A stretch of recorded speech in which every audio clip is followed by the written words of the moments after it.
Hello, and welcome everybody to Is This Your Card? The new weekly-ish stream over here at twitch.tv/loadingreadyrun. We got something very important planned for this evening. So I'm gonna get past the boring stuff, but there's nothing boring about the support that we receive for this show and many others over at patreon.com/loadingreadyrun. It's because of all of that we're able to do all of this. And that we're especially able to have some extra special guests on the show. Well, guest, singular. I mean, this has been hyped up since literally people were asking me to do this game. I mean, let's not give them any further introduction. You know them from plenty of other streams. You love them, ideally, on those other streams.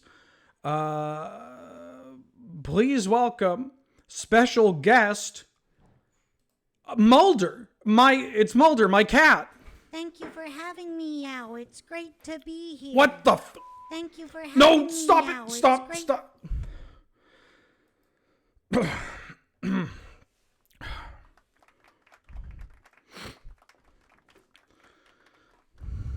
It's not the cat. It's not the cat's not the guest. The cat's she's not even supposed to be here. I'm saving her for Inscription. No, but the actual guest is, please welcome, Surge. Hi. I mean, I don't know if I hold much of a candle to your absolutely adorable cat, but glad to be here. Hi, everybody. Hey, glad to have you. And I bet you could hold a lot more candles than she could. I do have thumbs. Mm-hmm. She does too. They're just not her own. So, Serge, for the people at home that are asking all the questions, what's your birthday? Oh, April 10th. Okay, I'm an great. Aries. Great. It's a fire sign. It's pretty good, yeah. Follow-up question. Mm-hmm. We're about to play Slay the Spire. And in fact, we are about to slay some spires. Assuming this thing that I have not touched is going to cooperate with me. What's your experience like with Slay the Spire, Serge? So Slay the Spire is probably one of my all-time favorite games. Mm-hmm.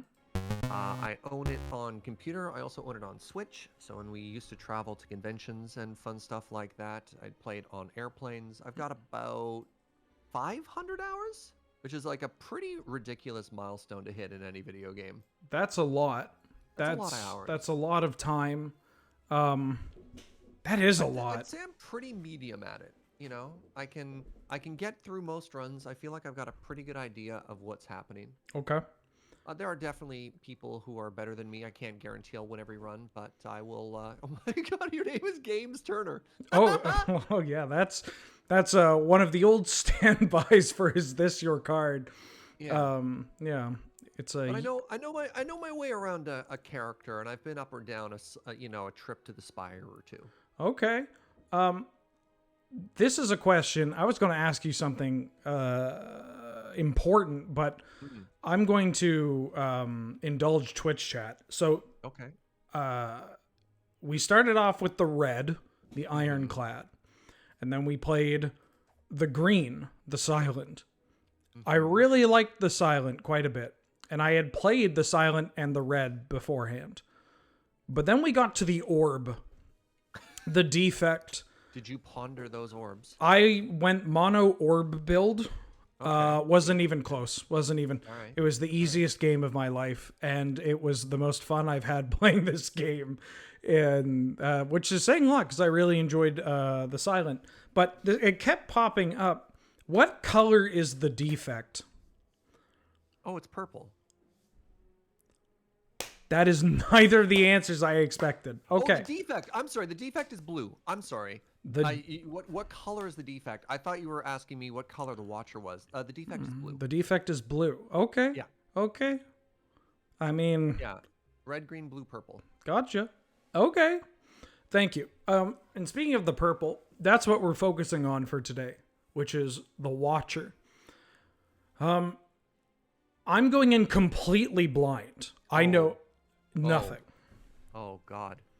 I'm going to read the opening, or not the opening line, a blind ascetic who has come to evaluate the Spire, not unlike yourself, and a master of the divine stances. Is that accurate?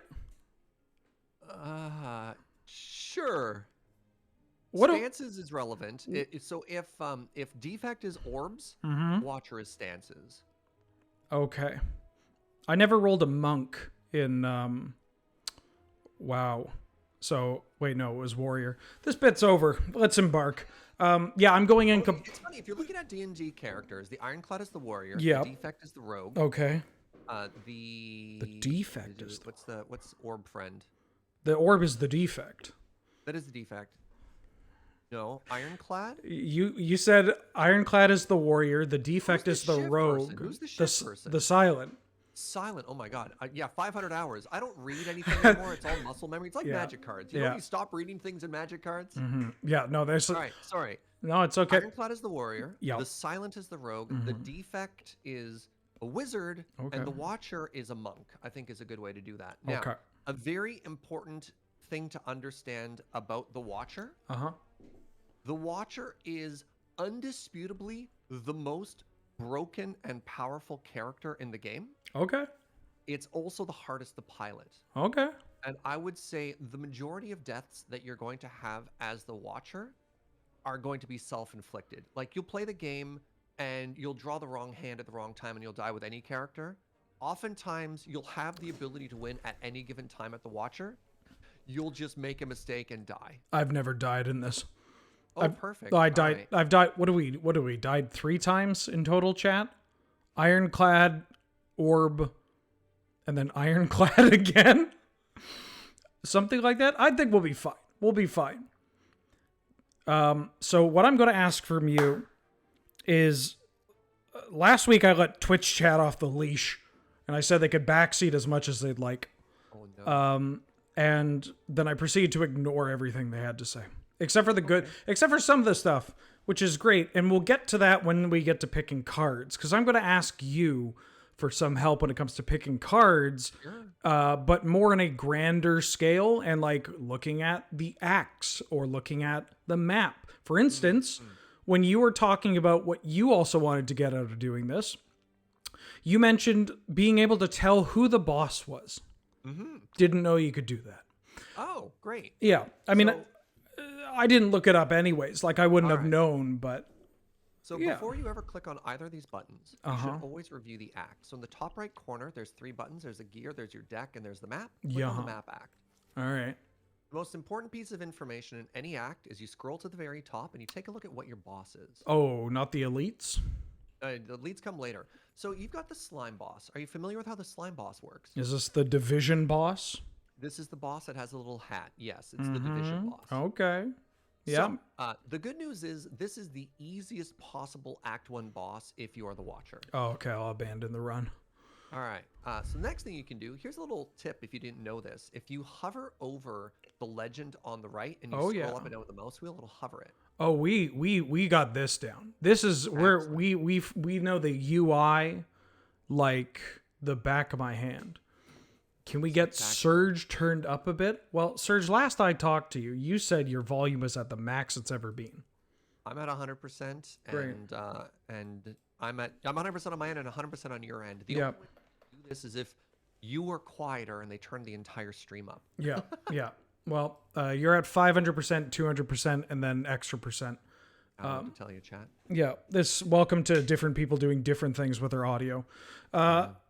Hey, how about we pick a route? Oh, wait. Okay, this is new.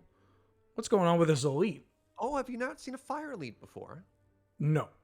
Okay, so look in the very top left corner, right beside where it says Games Turner, you'll see there's a Triforce that's empty. Uh-huh. So there is a secret boss, which is the heart of the Spire, that you can unlock. And in order to unlock it, you have to complete 3 challenges. Okay. One is the Fire Elite. It's like a regular Elite, except they give it an additional modifier. So it could have bonus strength, extra hit points. It could have armor, a couple different things. Okay. The second thing you need to do is at any campfire, instead of resting or upgrading a card, you have to pick up a key. And the final thing is when you would accept a relic from a chest, you have to give up the relic and you have to take that key instead.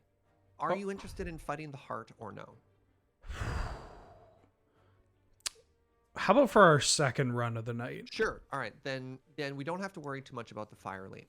So you've got two options right now. You can take max hit points or you can try and get an elite for free. So when you're considering the top option of enemies in combat have 3 hit points or more, you want to take a look at whether or not you can get to an elite in 3 or less fights. Well, we can get to Keep in mind that question marks have a chance of rolling a fight. Yeah, we can get to the fire elite if we get lucky on the question marks.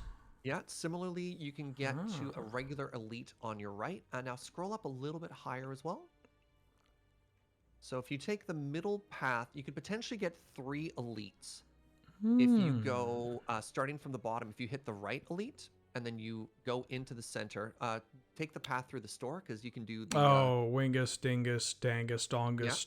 Yeah. And then you can hit that elite, and then if you go left into the center, you could go up and hit another elite, and then you could potentially get a 3rd elite. So that's like the highest roll you could go right now. Okay. And I typically like to decide on a route to the elite before I even start, because that's going to influence all of the decisions you make up until this point, as well as the starting bonus that you get. Yeah, let's high roll. How about that? Let's high roll. Let's do the first 3 encounters, and then we'll go up the grapevine and farm some elites. Yeah. I had a miracle. Okay. Enemies in the next 3 combats have 1 HP. Cool. Let's start here. The Jawworm. Oh, right. You don't have to care about any of these fights. So let's take a look really quickly at what your cards do. And let's talk about stances as well. So Retain is a brand new mechanic. Retain is extremely powerful because you never discard it at end of turn. Yeah. So what Miracle says is at any point you get an extra energy. At any turn, basically once you use it, that card is burnt. It's removed from your deck. Yeah. But you can add an extra energy at any point, which is quite powerful. And that's given to you by your starting relic. And then you'll see there are 2 stances you could have here. There's Wrath stance that comes from Eruption, and there's Vigilance stance that comes from Calm. Or pardon me, Calm comes from Vigilance. The important thing to know is Wrath, you deal double damage, you take double damage. Calm resets Wrath, but when you leave Calm, you get bonus energy. Okay. So this is how you can kill yourself, because you can set up these incredibly powerful combo turns, but if you're not careful, you take double damage back and you just die. I like that. Yeah. Okay. So interesting. I'm going to experiment with sequencing. I do this. Now I do this. And then now I do this. Is it going to show me the Wrath? No, it didn't show me all this stuff. Before, yeah. All right, well, I'll figure it out. Okay. Ooh. Oh, another new mechanic. You haven't seen Scry before. Scry is exactly what you think it is. As a Magic player, you know what Scry is. Okay. Cut through 7 damage, Scry 2, draw 1. Cut through Fate is very good. Deal 7 damage for each enemy in combat. Bowling Bash and follow-up. Deal 7 damage if the last card played this combat was an attack, gain an energy. I think I like Cut Through Fate. That sounds pretty good. Yeah, you are correct. So pros of Bowling Bash. Oh, sorry, if you want to. Yeah. So just a little bit of conversation between the 2 to introduce you to the cards. You can basically always skip follow through. It is basically, if you're desperate from an attack card, you can grab it, but most of the time it's just not quite worth it. Yeah. Bowling Bash can represent a tremendous amount of damage. It's very good for Act 1 and Act 2, where you'll often have elite fights that have multiple enemies. Yeah. So you can use it to basically delete any singular enemy in an encounter. But yeah, as a first card to grab, Cut Through Fate will last you pretty well. And it discards them instead of putting them on the bottom. You can look at the top cards, and you can leave them on top of your deck in the order you want. I guess it's closer to Surveil as a Magic player. Okay. So you look at it, you can keep it on top, or you can move it into your discard. Okay.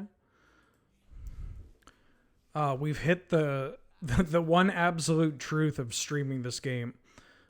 Immediately after expressing not liking a card, 2 people expressed liking that card quite a bit. Oh, that's fair. I mean, there's nothing wrong with it. Oh, It yeah. doesn't scale the way you want it to.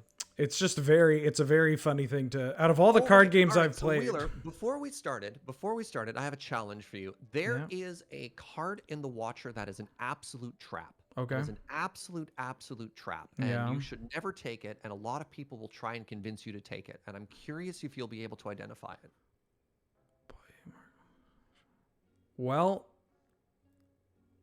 deal 6 damage, add smite, carve reality, draw 2 cards. So the I'm gray gonna say cards in it's- the bottom left are colorless cards. Yeah. You'll see them in they're available to all characters. I assume it's Nirvana because powers, like, just, I feel like powers are something that people overvalue. Like, when I've drafted decks and gone like, oh, I got this power and I just end up not doing anything with my life. Powers are difficult to balance. So this game wants you to do 3 things. There are turns where the game wants you to attack. Yep. There are turns where the game wants you to block, and there are turns where the game wants you to scale. And what powers allow you to do is powers allow you to scale. Now, the problem is if you have all of your scaling cards in your hand on a turn where you need to block, you're just going to die. Okay. So it's about balancing, because powers permanently make you stronger. Every turn after you have a power in play, you are going to do better. But if you're all powers, you're going to be in trouble. Apply 8 mark. All enemies lose HP equal to their mark.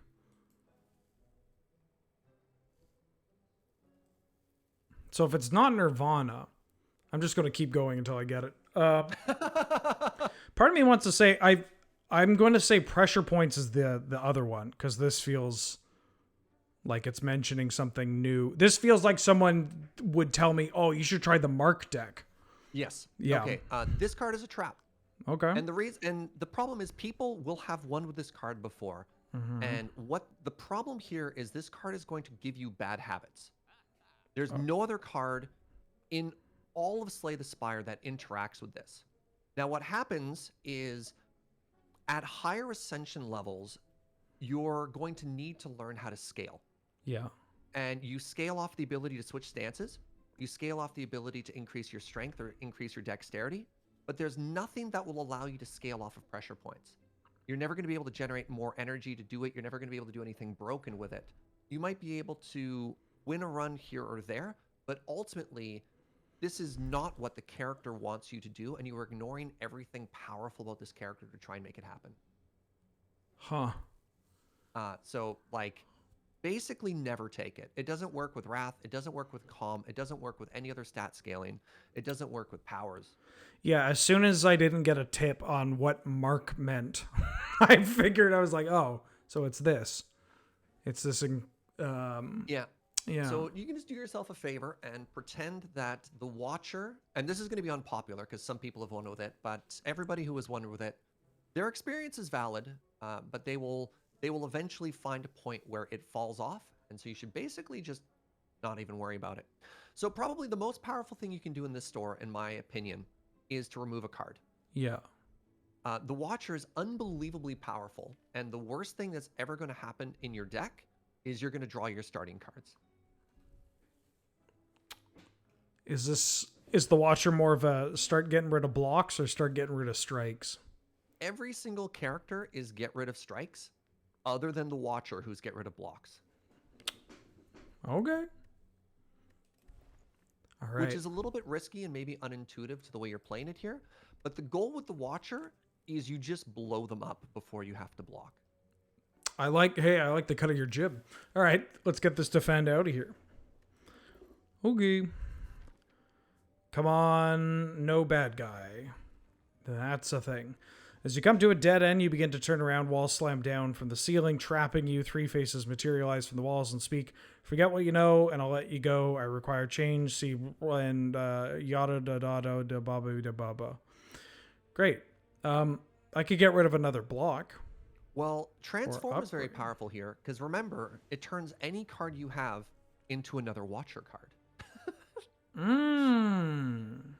Wait, it's not random?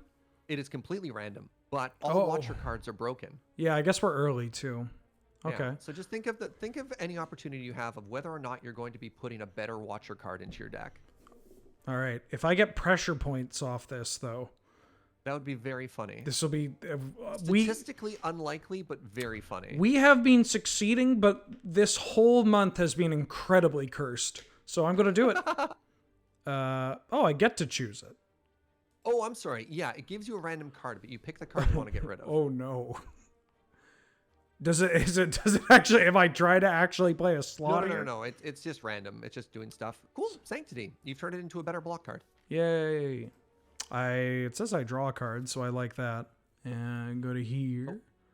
Now this is the one to the first elite, right? If we're still Right, I on guess the they're equidistant, so it doesn't really matter. They're literally the same. Pardon me. I mean, I guess it's question mark or fight and then Yeah. question mark. So there is bad news. We hit the louses, and I'm fairly certain if there's a question mark after a louse, you are like 75% favored to hit a fight. What? Yeah. That's what? Who decided that? This is unbelievable. Oh. Draw 2 cards, exit my stance. Interesting. Put a miracle into your hand. Whoa. I guess I skipped some time. Evaluate. There's a lot of shuffling, creating new cards and then shuffling them in. That's another mechanic that's fairly unique to the Watcher. It's kind of cool. I think I like Empty Mind the best. It's either Empty Mind or Skip here. Empty Mind is neat. It's sort of an engine card that we're not quite ready for. Because again, we want more attacks. And if we go and click on your deck again, There's not a lot. yeah, like our deck is very small. A Way Out of Wrath is not bad. But like, I don't know if we quite need a... going back a step, there's an entire empty cycle. Okay. There's an empty that attacks an enemy and leaves your stance. There's an empty, I can't remember, it's like empty fist, empty something, empty mind. There's one that blocks and exits a stance, and there's empty mind. Okay. And that's all. It's just kind of cool that there's one that does all three. Empty body's the one that blocks. Thank you, Random Trivia. Empty body. Okay. So that's up to you. You could take it or not, but if you're looking at like the composition of the deck, Yeah. it's like we have an engine card before we have an engine, right? I typically like, if I'm going to learn what the cards at least do, I kind of want to take them, even if it ends up punishing play me. around with it. Absolutely. Yeah. No encounter. Easy money. The cleric. Hello. Goodbye. Off by 1. That's unfortunate. This is classic material for the stream. Oh. Goodbye, sentries. Well, I'm going to strike, and then strike, and then cut through fate. Very nice. Expertly piloted. Ooh, Centennial Puzzle is an unbelievably powerful First relic. time you lose HP, draw 3. Oh, mama. Yeah. Okay. Yeah. All right, sentries, it's your move. Go ahead. There you go. That's the one we really want. The empty fist. Oh, we could have had a second pressure point. Oh. Okay. Scaling? No, this is fine. This is fine. We're going to ignore this card. But chat, I want you to track how many pressure points we have the opportunity to get. Because that feels like the how she goes around these parts. So I want to talk very quickly about upgrades. Okay. And when you're evaluating upgrades, there's the question of what does it give you? Do the numbers go up? Like, does the effect go up? Or does the energy cost go down? And so you have upgrades that make a card more powerful, or you have cards that just make you more energy efficient. And the unfortunate thing is because you took the 3 free fights, I maybe actually should have encouraged you to take the extra HP. just so you could have practiced the character earlier. That was probably an oversight on my side. I usually go for the extra HP just to fight and get as many reps as possible, but I think we'll be fine. That's my bad on that one. I should have thought of that. My apologies. I mean, we got nothing but time, so Yep. I like mana reduction because 2 is twice as much as 1, and hey, that's good by me. The numbers going up for some of these, I don't. Yeah, I like that's a big number though. So the thing to think about with the Watcher as well, when you have a 5-point damage upgrade on Empty Fist, when you double it in Wrath, it's a 10 that's hitting for 28.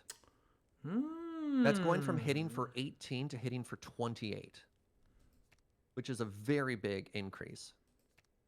Okay, I'll deal more damage now. Yeah, and then other considerations are Cut Through Fate. More scry is always good. That's a big number go up. I think it's very easy to fall into the trap of always wanting to take the energy upgrade. Yeah. But the question to ask yourself is, what are you doing with that energy? Yeah.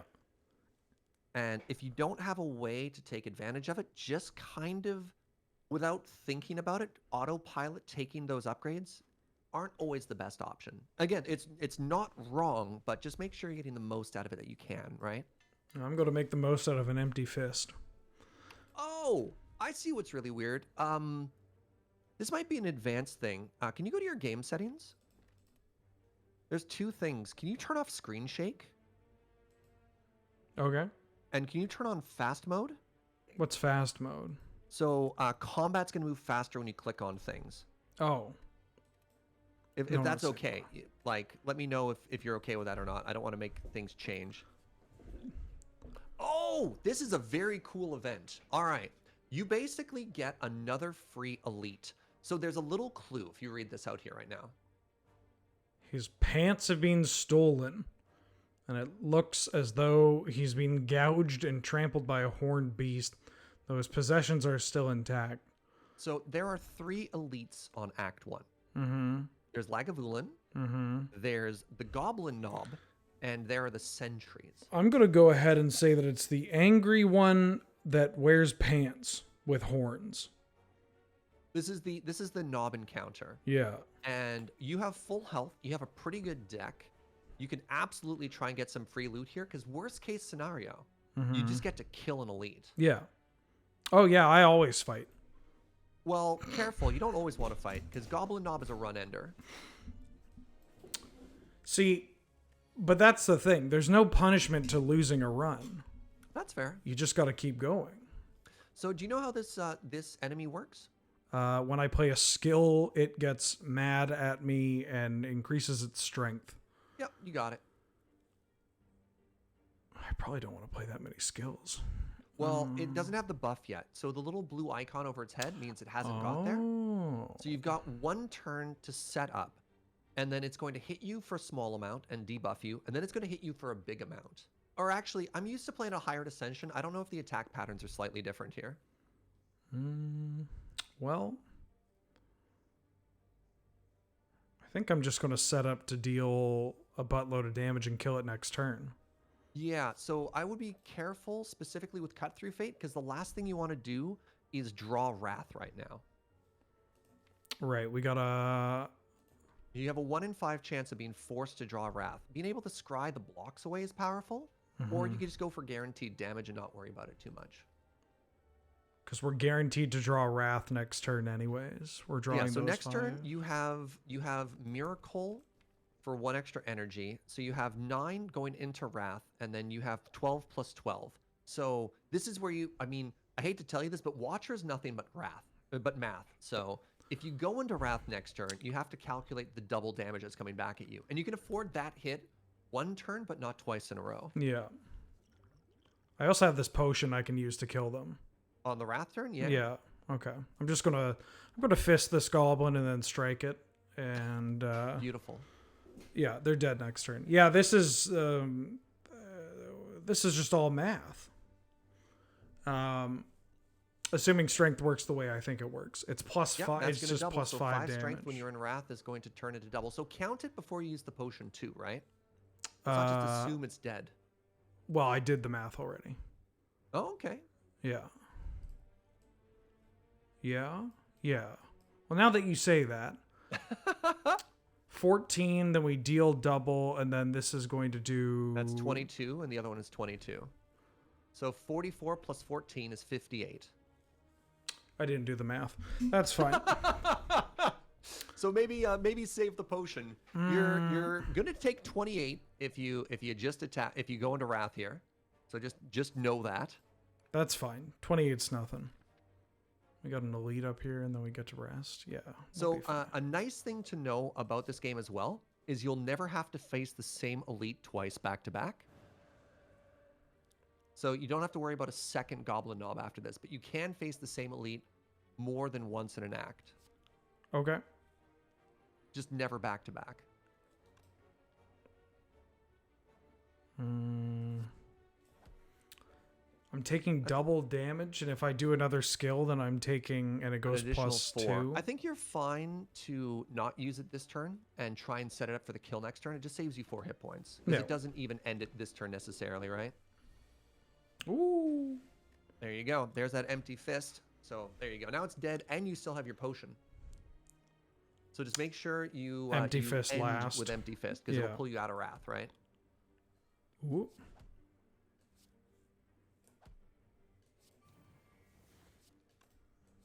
Why does it feel... So what did the fast mode actually do? Whenever you play 10 cards, draw a card. Okay. Ink bottle's very good. I like that.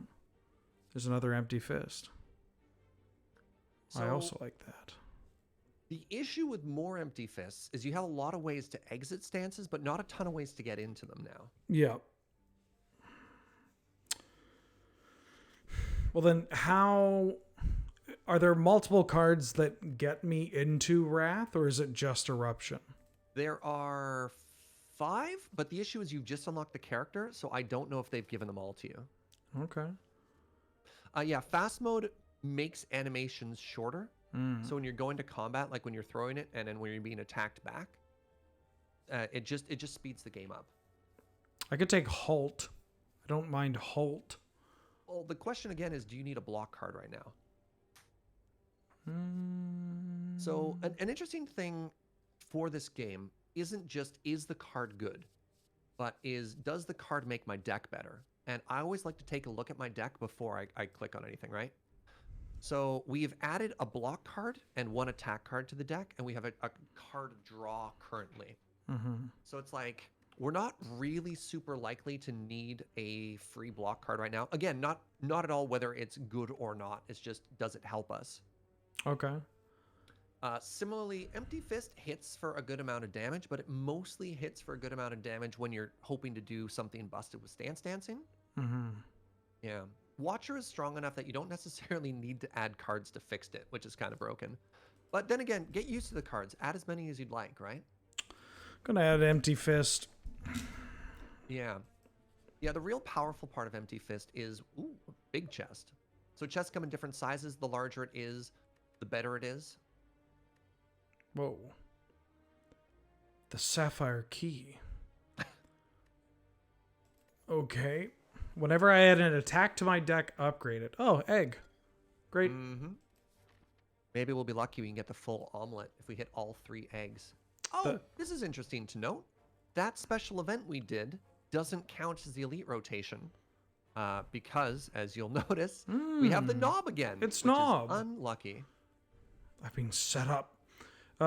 Okay. Well, I think I just want to deal a bunch of damage, and then... Yeah, we've done this before. Now, it's worth noting, the attack pattern here is slightly different compared to at higher ascension. So it's going to lead by hitting you for a bajillion, as opposed to leading for a different setup turn. So you could potentially want to take the... You probably want to try and kill it on turn 3 or turn 2, as opposed to being in Wrath and taking 28 again. Okay. 27. Well, it goes to... What cards do I have left? That, and then draw that, and that. That's not very good. Yeah, so you can start with a scry just to see what your next turn looks like. And if you manage to get... Double attack is bad. All right, that means you're probably not killing the turn after this. So you could scry both to the bottom, try and block, and then kill it on turn 3. My only block is through... Well, I guess my block is going to be through... It'll be vigilance and going Yeah. to calm. Okay. Yeah, I don't mind taking my time. Eruption. So hilariously, you could go Eruption, Miracle, Empty Fist, and hit it for a bajillion right now. And then I'm blocking anyways. And we And then you're lose... blocking the turn after, and then you probably are in a pretty good spot to kill it on turn 3. I like that.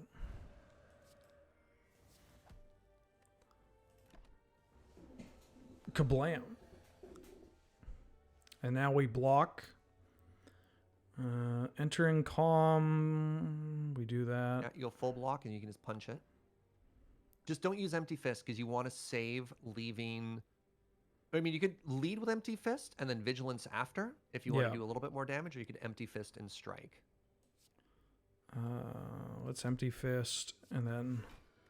Yeah, the important thing here is now you're in calm and you haven't really exited calm before during a fight. Come on, Wrath. Uh-oh. Well, we're only getting that hit might be for a 12. great time for Empty Mind, seeing if we can hit Wrath. There it is. All right, you should have lethal here. Okay. So do the math and then see if we need that potion or not.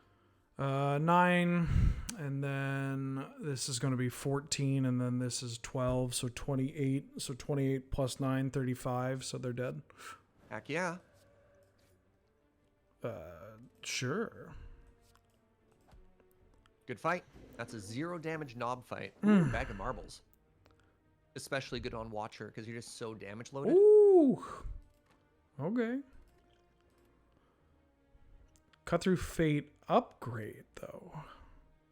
Start of each turn, add a smite to my hand. I like an upgraded Cut through Fate. I'm of the opinion you could basically take as many cut through fates as you want. It's pretty good. It seems pretty strong. Yeah. I'm a big pommel strike guy, so... do I need to sleep or rest? You can get a card upgrade. So here's the important question again. So look at your deck and ask yourself, do I need any upgrades? Or you can add another Watcher card to your deck by taking another fight. So sometimes... this is actually like a really big part of the Spire is figuring out your pathing when you go up. So you can easily think to yourself that, oh my god, a campfire is higher value, right? Like what's the actual EV on a campfire? It makes the numbers on one of my cards slightly go up, or I can rest. But maybe taking an extra fight and being able to add another card to your deck is actually going to make it stronger. And it's so easy to just always want to take the campfire first, whereas that's not necessarily always the correct decision. Well, my thought is that if I rest, then I can card... Well, if I rest and then card, rest, full health, or I could upgrade... I don't think I could upgrade then fight 3 in a row. Well, the question again, if you're thinking of upgrade, what do you even have to upgrade? Right? Like, is an upgrade better than a rest? And the other thing that you need to factor into the evaluation is you have 2 potions right now. Yep. And potions can translate into a tremendous amount of health. Like 20 or 30 health each. Because they can make a very big swing. I think people have a tendency to use potions earlier than they need to. But if you hold on to it, and I mean, again, I'm taking you towards much higher level strategies when you're doing stuff. But potions are really, really good. So I personally think you're strong enough to take the hallway fight. And worst case scenario, if you somehow get bullied, you can back out and take the 2 question marks. You don't have to take the elite.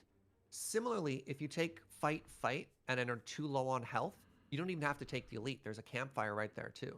Okay. I kind of want those elites. Slimes. Slimes, eh? They're dead. I'll just say that, and I'll let you try and figure out how the math works.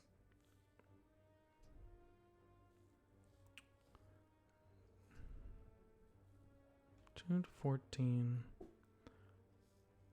So a little tip, hold an attack card and hover it over an enemy, and it'll show you a bonus. Oh, wait. Why? Oh, because we have the marbles, right? You have Okay. the marbles. Yeah, that always gets me. Is that the auto correction for like buffs that we have, or the things over here? Oh, Yeah. I'm actually off by 1. They might not all be dead. But you can take 0 damage. And also almost kill them all.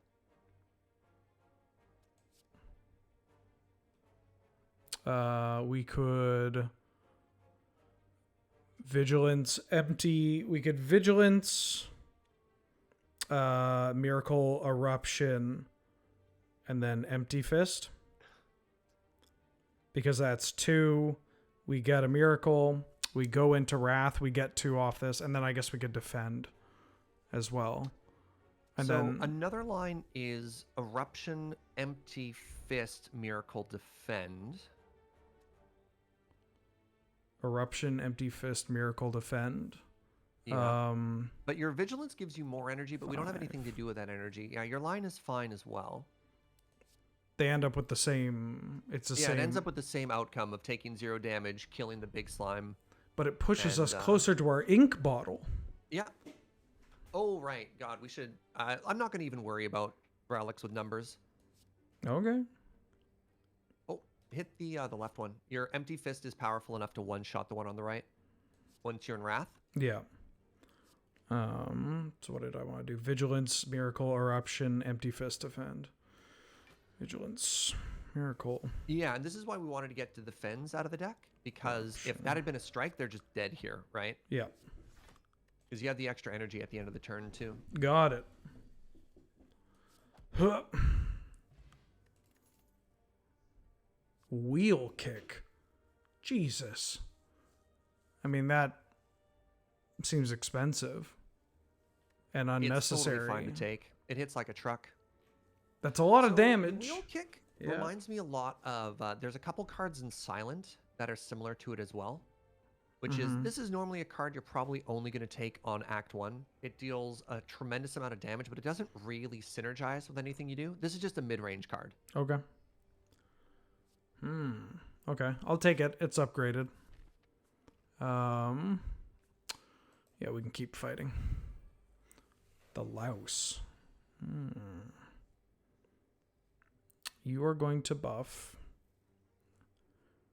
We do not have the stance that I'd like.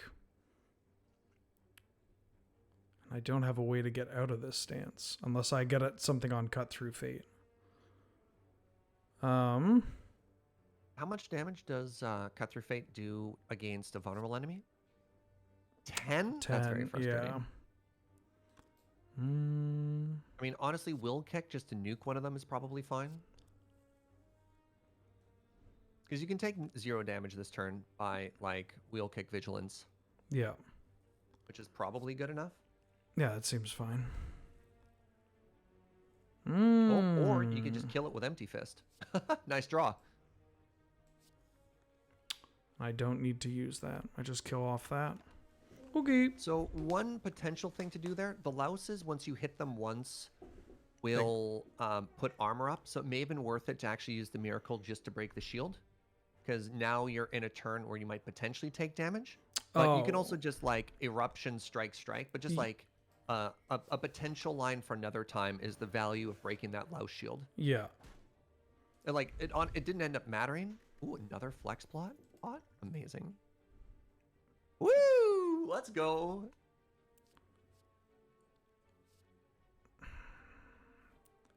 Crush Joint. Steal 10 damage with the last card. Just play the skill. Apply 2.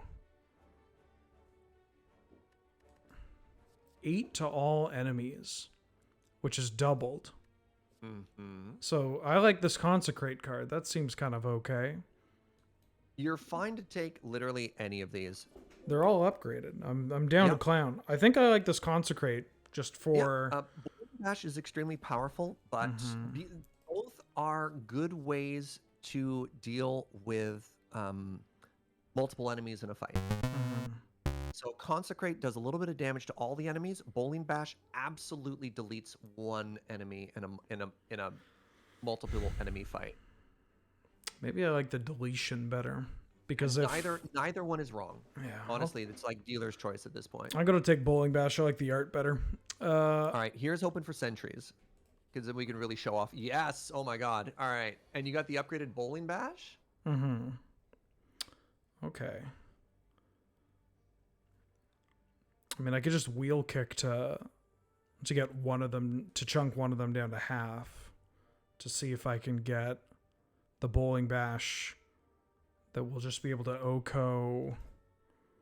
You do 7, you do 14. So if I wheel kick it to bowling bash, I could just kill one and then set up to kill the other next turn, and the one I'm killing is the one that's attacking me, so I take no damage. I would recommend that you kill one of the other ones. So the way the attack pattern works is They one flip, the middle one right? attacks you, and then both outer ones attacks you. Yeah. So better to take 9 this turn than to take 18 next turn. Oh, but I don't plan to take 18 next turn. All right. I mean, if you feel strong enough with the deck that you think you're just absolutely going to delete them next turn, by all means, go for it. I feel like I can delete them. We're guaranteed a potion from this too, right? From an elite fight? I don't know if we are. Maybe that's a thing. I don't play this Ascension a lot. So I don't know if you're guaranteed a potion for every elite fight. Typically, there's a percentage chance that it increases the longer it's been since you've had one. I guess it works either way. Bowling Bash plus Empty Fist kills them anyways. Well, that's 34. That's not enough. Oh, plus an additional... Wait, 30... Oh. Wait. Oh, because they have Artifact. Right. Or they had Artifact. Yeah. Right? Okay. So they're no longer vulnerable right now. Well, now I want to kick the big idiot. I still think I could kill them next turn. Yeah, let's go for Hubris.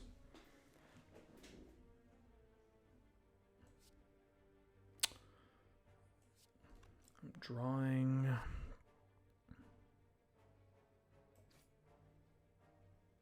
I don't want any of these. I don't think. Oh, can I not look at my... You should be able to. You should be able to click on your deck now. I can't. No? Weird. No. Okay. Well, you know what's coming. Yeah, you could probably get rid of both. Because you want Wrath and Bowling Bash. Yeah. Uh-oh. All right. Change of plans. So you're not going to be able to kill them both next turn. No. Although if we're taking damage, so we get to draw 3, which would give us a real reshuffle. So maybe. Yeah. And you can use a potion. You can use a Wrath potion to one-shot. It'll do 45 damage, even not in Wrath. So, like, using a Miracle to finish off the middle one to take no damage right now is fine. And then next turn... Yeah, next turn you can pot to kill one.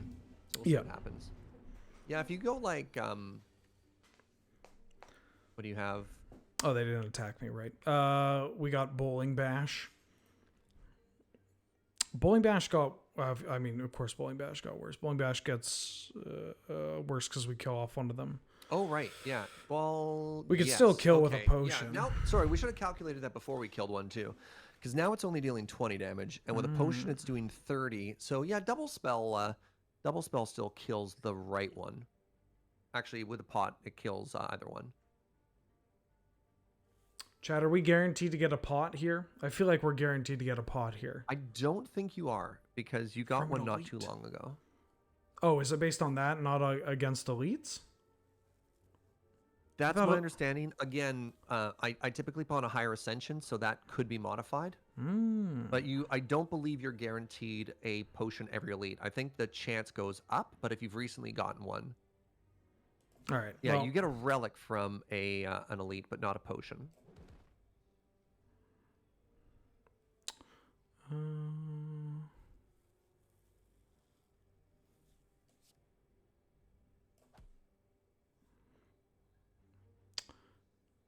Do I want to deal 14 or block? Trade 9 for 14 or trade 3? Let's just take 3. You draw a bunch of cards. You're almost certainly going to kill it next turn because you're going to draw a bajillion cards now. Plus your ink bottle's going to go off.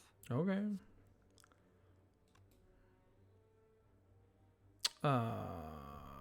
39. I guess they're not even dealing damage to us, so we can just kill them. Yeah, I like Cut Through Fate and just try and set up a kill next turn. So actually, get rid of the dazed. No, get rid of the dazed, and you want to draw the sanctity here, because then next turn you'll draw cut through fate, and it helps you kill. Oh, right, because we draw a card attached to this. I keep forgetting that this does so ink many bottle! things. Oh, oh, no. Ah, we'll be fine. It's 12 damage. What is that? All like right, real quick before. All right, you have to kill. I was gonna say maybe if you could find a way to play a couple of cards to try and get some counters on ink bottle, but we don't have to worry about that. Yeah, I'm gonna kick this. Ooh, Vajra. I like that one. Sash Whip. Deals 10, apply weak. Unplayable. What? And then meditate. Put a card from your discard pile into your hand and retain it. Enter calm. Well, that's another stance. There you go. Yeah, I'm very excited about meditate. You can do some very broken things with meditate. But like, look, you're an eggs player. Yeah, I like this card. How do you feel about using your graveyard as a resource? Do I ever? So the important thing to note here on meditate is your turn ends as soon as you pick the card.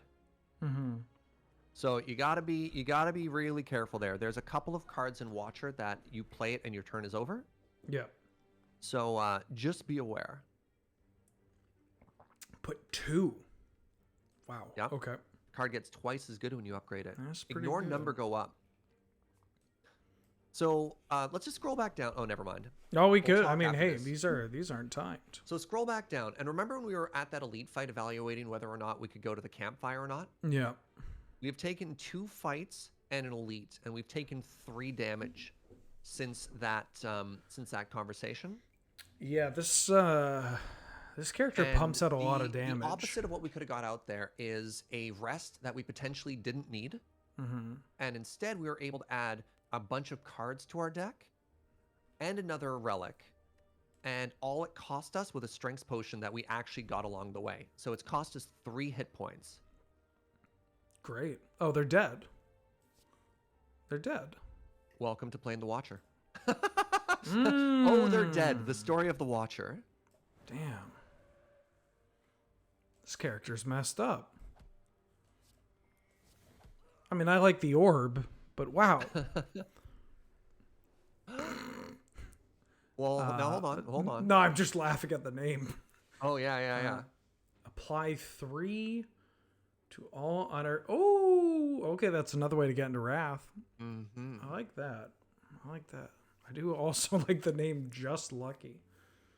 I'm going to take Indignation if you don't mind. Sure. So there are some synergies with Just Lucky. Specifically, if you're looking at your ink bottle. Yep.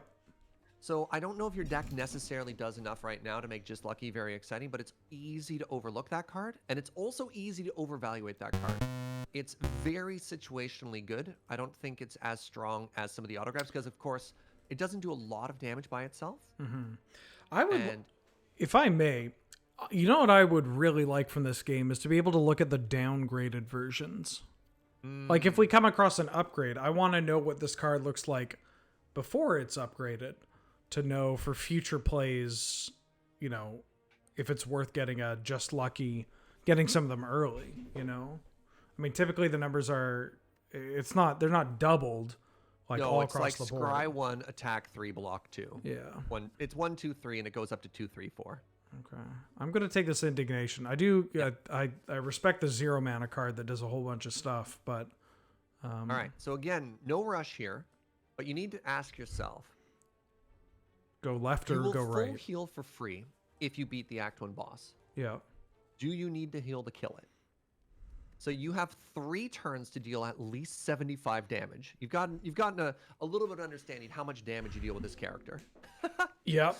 Do you think you can do that or more before it hits you? Because it's going to look at you, then it's going to slime you, and then it's going to attack you. And you could even take an attack, right? I think it's only going to hit you for like 28 or something like that. Oh, this one's already upgraded. I think I can... I don't think I need to rest. In which case, what is the upgrade you think you want to take? All creatures are vulnerable. No, I had to call my end. I kind of want to do eruption. That way, all of my, I mean, other than vigilance, but the ways that I enter wrath all cost 1. Like that way, I can duck in and duck out if I need to. Or indignation. It's either. I mean, this already costs 1. It gets me into wrath, but I know that there are multiple enemies in this, but I think I want eruption to go to 1. Sure, nothing wrong with an energy upgrade. Yeah. I think the only thing, so cards that I would also consider are meditate, but you're not really doing anything too busted with meditate yet. But meditate, once you start to feel how powerful it is to go from calm into wrath, you start to lower how important energy upgrades for you, especially on Watcher. Watcher is a character that can generate a tremendous amount of energy itself, but you're not at the point yet where you know those loops yet, so it's not as high of a priority. So yeah, meditate is up there, cut through fate is up there, but you're totally fine grabbing eruption. Like you won't be sad casting eruption for 1. Yeah. I feel like eventually I want upgraded cut through fate. Now the most important thing about Slime Boss here is that hat. It's a hell of a hat. Yeah. Hell of a hat. So you have 2 potential lines here. You have the line which is damage, damage, damage, which I think will do about... Oh, you have Vajra, which will do what, like 40 something? Or you just hit once and go into vigilance and try and explode it the turn after. Yeah, I kind of want to do vigilance and then smack. Vigilance, bowling bash, and then kill it next turn, or Yeah. get it to the division point next turn. So you're a smart guy. You understand the significance of the division point, right? When you hit it, it interrupts what it does, right? And you can Well, kind of... not just that. Okay, so the boss currently has 140 hit points, and it splits at 70, right? 70 or below. Yeah. If you have 2 enemies at 70 hit points, how many hit points does the boss have? Well, wait, sorry. If I have 2 enemies at 70 hit points, the boss still has 140 hit points. But Exactly. It's just... Yeah. So the significance here is trying to get as good a split as possible. Because the boss gets more dangerous the more of them they are, because they all hit you. They all hit you and they all debuff you. So what a great split is 50 or below. Yeah. And so taking the boss to like 72 and then blowing it up the turn after is better than taking it to 69. You know what I mean? Yeah. I can put Even it to at the risk of taking like 30 damage, because this boss isn't dangerous in its first phase. This boss is dangerous the longer the fight goes. Okay. But the good news is, as the Watcher, as soon as you get into Wrath, you just start blowing it up. I'm excited to blow it up. I can do... I mean, we could do 46 now, and then... There's no rush. There's no rush. If we do 40... This is a fight about patience, not about impatience. Exiting stance. I feel like we can get it below 50. Does it? But it splits at the end, not as soon as it hits 50%, Correct, right? correct. You wait your full Okay. turn, and then when it's its turn, instead of a turn, it splits. Okay. Yeah, I'm gonna murder this slime. Oh, you went for the violence option instead. All right. I think our numbers... So you have another turn here. Okay, that wasn't ideal. So if I may, you probably want to set up the split, which means the last thing you want to do right now is draw your Wrath cards. Yeah. The other thing to keep in mind is in the top left, your ink bottle is at 8. So if you play 2 cards, you're also going to draw another card. And this is again where that patience is a virtue potentially. Yeah. Or just blast it. If I 100 it to is what it is, 0 right? it, if I Just 100 make to sure 0 you don't do 34 damage to it. I think I can avoid that. 34. I want to get it at that, and then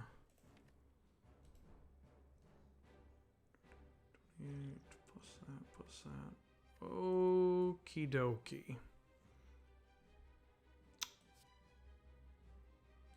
And at any point, if I'm being too forceful, please let me know. No, it's fine. I'm just trying to think if I want to set up. This could go very well for me, or kind of poorly. Mm-hmm. But I have this There's miracle. a lot of RNG here. The fact that you've already seen over half your deck and you haven't hit either of your wraths is kind of statistically unlikely. So if I do this, even if I scryed the 2 on the top, I draw 1, and then I'm going to draw 1 off this ink bottle anyways. Yeah. So like at that point, you can maybe set up just for a reshuffle. Mm-hmm. If I hit 1 wrath card... No, All right, so you missed. So what you can do here is try and set up Wrath next turn or the reshuffle. Totally up to you. I'm going to set up Wrath next turn because I think right. that's lethal. I just have to not put it below 70 or at 70, which I can do. 21 to draw 2. I don't want to draw 2 because I'm going to draw 1 already. 3 as well. Yeah, so I'm just going to empty fist and then strike. Yeah. And then and we know it's not a Wrath card because you double checked it. Yeah. Very clean, looking good, buddy. Yeah, and then I think it's dead. I believe it to be dead. Apply and I enter Wrath, and then I do that. So I don't think it's dead, but there's a fun line you can set up with Meditate as well. So just a way to show you how Meditate works. So if you start with Eruption and end with Meditate, you'll be in Calm and start next turn with the ability to go into Wrath. Okay. But again, if you're splitting here, you want to make sure you do as much damage as possible. So there's the potential to go... I wouldn't worry about a potion. You can if you'd like to. But there's a chance to go like Eruption, damage, Miracle, Meditate, grab Eruption back. That's a ton of damage. Or, yeah, you could potion it and bring it to an even smaller number. Take 50% more damage. I need to deal 79. What is I don't think the... you're doing that. I don't think Indignation's going to help. I wouldn't worry about cracking a potion. Like, you're not going to die. And keep in mind, you're not going to take any damage if you split it, right? Yeah. 79, though? 79, and I have 4 mana available. And I know that on top is this. And then this will deal 38. Like the empty 28. fist. If I use the strength potion. Oh. Yeah. It's 38 if I use the strength potion. And then... and that's 1, 2, you're really 3, going for the kill here. 4. Yeah, actually, hold on. Your line of Eruption, Indignation, Cut Through Fate, Empty Fist with the potion, I'm fairly certain is lethal. I believe it's dead. Yeah, cool. Or you could just kill it. Nice, buddy. Nice line. 1, 2, 3. Well, no, Indignation first, right? 1, 2, 3, 4. No. Sorry. I think I had it with Eruption, Cut, Strike, Pot, Eruption, Cut. If you've done the math, I'll trust you on the math. I'm sorry, I don't need to backseat you there. I think I did. Let me do it again. So 15, and then it gets doubled, which means that this is going to do 30, which means that when we draw this is going to deal 38, so that's 68, which means that this is going to deal 24, so it's dead. Love it.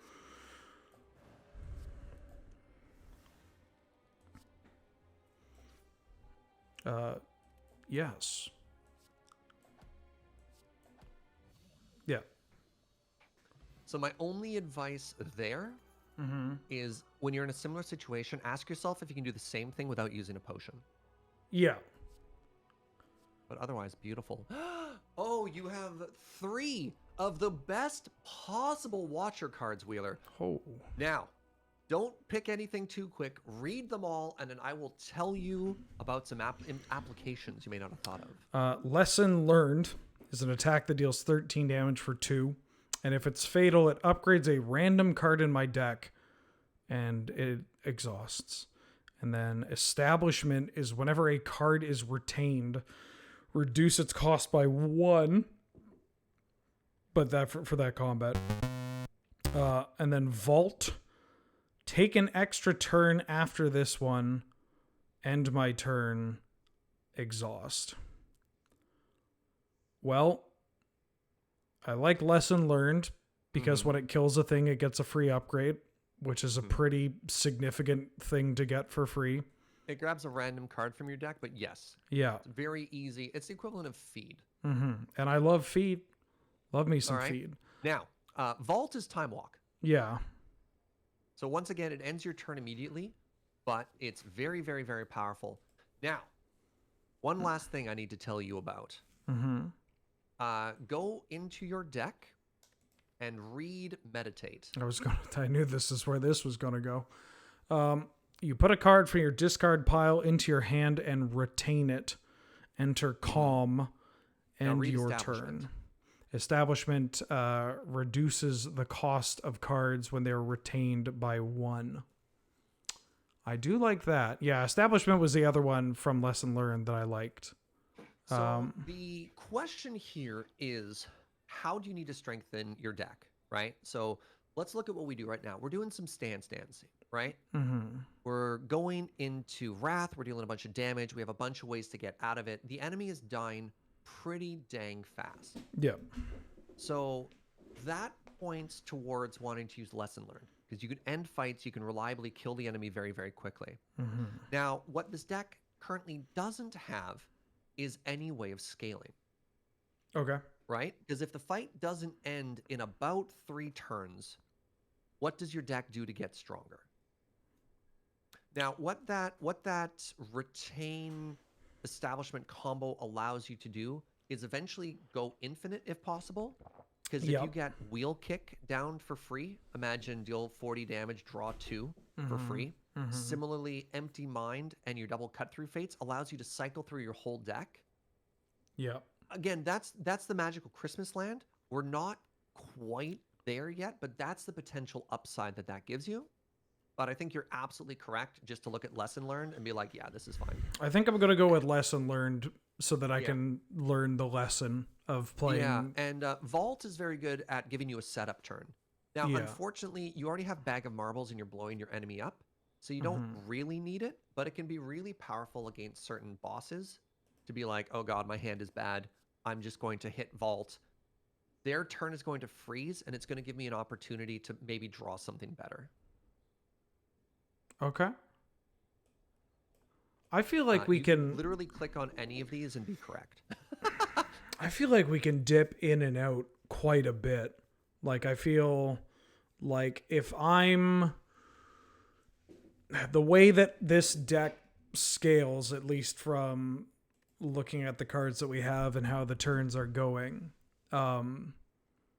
if I understand what my enemy is going to be doing, I can probably play around it or kill it. There's another excellent comment from chat right now from Robophone, which is count how many cards in your deck are currently unupgraded that aren't your starting cards. 1, 2, 3, 4, 5, 6. 6. We have 6. So that is the maximum upside that you currently have in your deck from Lesson Learned. Assuming we just keep picking attacks. Does Lesson Learn only upgrade attacks? No. Lesson Learned is going to pick a random card in your deck, including your starters. So there is potential. There's a ceiling to how good Lesson Learned is. Okay. It helps you get incrementally stronger, because remember, Lesson Learned isn't adding new cards to your deck. Yeah. It's just making sometimes minuscule, like 2 points of damage more is the difference between an upgraded card and an unupgraded card. But it's very good. I just take Lesson Learned. It's fun. You want to play around with it. I don't want to fill your head with too much nonsense. Yeah, I'm just going to take the straightforward card to get the basics. Yeah, but it is something to consider, right? Yeah. Ooh. Coffee. That's not bad. Do love me some coffee. I was going to say, and I can no longer rest. That's a little. Replaces pure water at the start of each combat. Holy shit. So each character has character exclusive relics as well, including character exclusive boss relics. Mm-hmm. And yeah, the one for the Watcher is kind of cool. So what if you had free energy that has no downside other than your hand size, but you also have Ink Bottle, which rewards you for the more cards you play. Mm-hmm. Yeah, this gives me Black Lotus Yeah, you're turning the Lotus Petal into Black Lotus. that I can break up if I need to, and I can draw a lot of. Wow, this feels. All right, one last interaction, just so that you're aware of how it plays with stuff. Go back to your deck. So read Sanctity.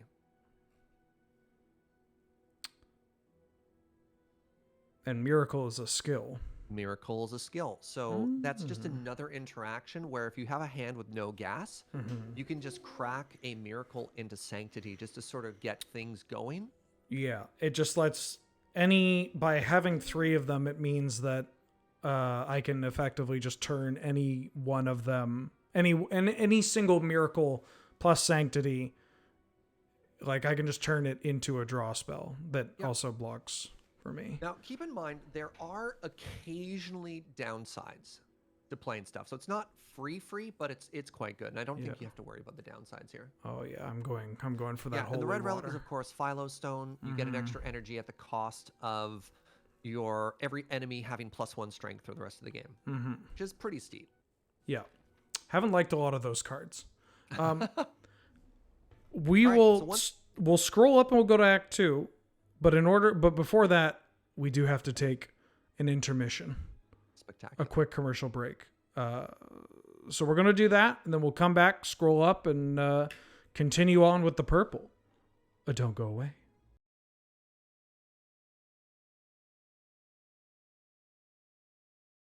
And welcome back to Is This Your Card?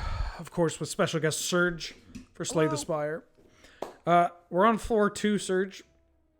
Act 2, floor 17. Oh my god. Star date. Wait, we go every single encounter is a new floor? Yeah, because keep in mind we're climbing up this enormous tower, right? Wow. Our calves are calves? Yeah, our calves and our quads must be huge. Ooh. Is this the cultist? The bird? I believe this is the collector. Oh. So the collector's an interesting fight. It's kind of an AoE fight, and we've got some good cards for it so far. I would say it's the least scary of the 3 possible Act 2 fights that you have to worry about. So there's the collector, there's the automaton, which is very scary. It tests if you can block. Yep, I fought that. And there's the champ. Okay. And the champ tests if you can scale. Yeah, I like the champ. The champ is the scariest. Yeah. I like the champ. We're pretty happy with this. That being said, we can still die to the collector. It happens. Okay. So for a starting room, I have a lot of gold. We have 420 gold. Nice. That's pretty nice. So let's try and pick our path up to the boss, right? So our question is, how strong can we get? So we want to take a look at where the elites are. So when evaluating elites or not, relics make you stronger. But relics make you stronger at the risk of killing you. And so there's an interesting question to ask yourself when you evaluate a lot of runs. Like if you evaluate a bunch of metadata, if you keep dying late, like if you get to final bosses and you die, chances are you didn't make your deck strong enough. And that could be because you didn't take enough fights to get enough cards. That could be because you haven't taken enough elites to get relics. Now, there's a weird spot where if you understand your deck really well, you might be able to beat a boss and not an elite. So there's a point where it comes to maybe like dodge an elite and you can still beat an act. But basically, don't blindly throw yourself at elites and try and high roll every run if your goal is to win as many runs as possible. But understand what an elite offers your deck. So it's important to know where they are. So you have a path that potentially offers 4 elites. And as the Watcher, I think we can take it. Yeah. And you're absolutely right. You identified that we have 420 gold. Nice. So hitting early shops is a very good call. We can, if we start here, we can go card, shop, card, thing, fight, treasure, buddy, question mark, buddy, rest, buddy. So the issue with that is it costs us an elite. There's also a middle path that gets us an earlier shop and a second elite. Oh, you want, is it like this isn't too early of a shop? You have 420 gold, as you pointed out. So like 2 extra fights is going to get us maybe 30 or 40 extra gold. I don't think it's a huge difference. Okay. Another thing to look at is question marks. So question marks can give you some very, very powerful events in Act 2. Specifically, upgrade all strikes and defends, which we're actually kind of meh about because we want to remove all those in our deck. Yeah. It can give us apparitions, which we don't really care about as the Watcher. It can give us vampirism, which we don't really care about as the Watcher. So we don't actually want that many question marks. So, and again, Watcher cards are really strong. So like fights, stores, and elites is about the best thing you want to do. Okay. All right. Let's go for that. Oh, I hate. Oh, it's the run ender. Oh, the avocado. I hate this stupid. Oh, okay. Now keep in mind, you are the Watcher. And it is vulnerable. It might just be dead. Yeah. Yeah. I don't have a way to get into. Well, I could just wheel kick, I guess, to see what's up. Look, you got block cards after the fact. You got miracles. You got whatever you need. Is it just dead to empty fists here? Oh, so one thing you now have to consider. You're an upgrade deck. You don't just want to end fights. You want to end fights specifically by using lesson learned. Yeah. So, yeah, you might even strategically just want to go like Vigilance Pass, take 2 and see if you can kill it. Or maybe like hit it a couple of times and get it low with like some empty fists and ending with Vigilance. But you really want to, if possible now, the whole goal is to end every single fight with lesson learned. Okay. Well, I could I not vigilance? Yeah, we could just vigilance here. 12 cards, and I'm going to draw 5. Yeah, And then I draw another one off this, and I'm going to take another 3. So keep in mind you're going to take damage, and you're going to draw 8. So you want to get your hand size down to 8. So we have 3, 4. Okay.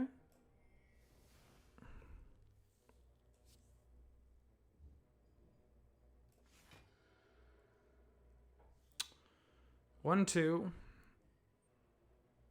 3, but I don't need to draw this card until next turn. Yeah, exactly. So I could just pass you just get here. a free card next turn, which would be really cool. So your best draw here is probably like a way into Wrath, attack, lesson learned. That's the dream. That's a way into Wrath, and then lesson learned is in the bottom. But so you have cut through fate, so you're guaranteed to be able to draw it. Great. And now we just have to do the math game. It It should just be dead though. Yes. Yep. Final answer. And we even draw a card. Wow. Is there a merit to using... I guess I just want to draw both those cards anyways. Well, I don't want to draw Eruption, or I don't need to draw Eruption, because it doesn't do that as much damage as other cards. Yeah, you want to stay in Wrath here, so you don't want to empty mind. Just scry and get in the card you want. Using both miracles does increase your ink bottle, which is good, because you want to end the fight with as high a count an ink bottle as possible. Yeah. So just like sometimes dirtling, I wouldn't worry about it too much, because that's more of like an advanced thing to worry about, but... If you can spare some brain capacity for that, it'll never do you wrong. I think we'll be fine. I can, if I can bottom that, because that's going to be 14. Oh, I should have checked that again. I want to draw this. 1, 2, 3, 4, 5. Okay. I think I can keep this. Well, ideally it's dead before that matters. I just mean... for damage, if I need to. I believe it is dead. Yes. Yeah, I already did the math. I don't know why I'm pausing on this. All right, Gonna read Let's this hire on one. Something good. Vigilance, not bad. Distilled chaos. That seems horrible for us. Because can't distilled chaos just take us out of our stance? Yep. Great. It could also kill, because, I mean, the nice thing is you can look at what's in your deck. Yeah. Pressure points. Retain, enter, calm, and exhaust. Oh. So it's neat. Tranquility is the type of card that, depending on the deck, it's handy. There's a Wrath equivalent as well. Mm-hmm. It's the type of card that is technically fine to have. The downside to this is eventually with a stance dance, this is the genre of deck we're making right now, you're playing the same cards over and over. Yeah. Where Tranquility doesn't let you do that. So where Tranquility is really good is if you have a lot of ways into Wrath and you haven't found a lot of ways out of it. Yeah. Because you don't care about getting into Calm. You care about getting out of Wrath. You know what I mean? Yeah. And that's the difference there. So it's a very good card, but I don't think we need it. I just want to skip. Yep. And there's a certain point where Third Eye is potentially a consideration, but we've never really been asked to block yet. And I never will. Sorry, I'm pogging out of my mind right now. What is it? The letter opener?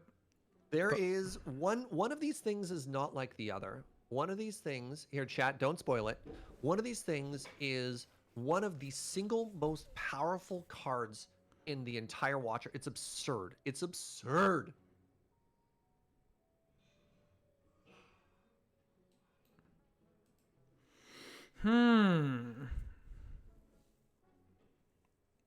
Shuffle and insight. I knew it. You said card? Yes, I gave it away. I should have said thing. Is it talk to the hand? It is. This feels pretty good. Deal 7. Whenever you attack this enemy, gain 3 block. Not hit. Attack. Okay. Wow. But that card is busted in half. And that does that? So I don't know. Chat, help me out. When you unlock a brand new Watcher character, do you get oh, what the heck is that called? What's the stance card called, chat? Hold up. Sorry. Before, as chat's answering this, does this doesn't say for that combat? Does this just like if I'm 1v1? Is this going to last throughout the tantrum? Is what people are saying. It's like a power. It's like a power. Oh. So you put a permanent debuff on the enemy for the duration of the fight. I like that. That. So hold on, chat, really quickly. Mental Fortress is a second unlock. Is Flurry of Blows unlockable right now or no?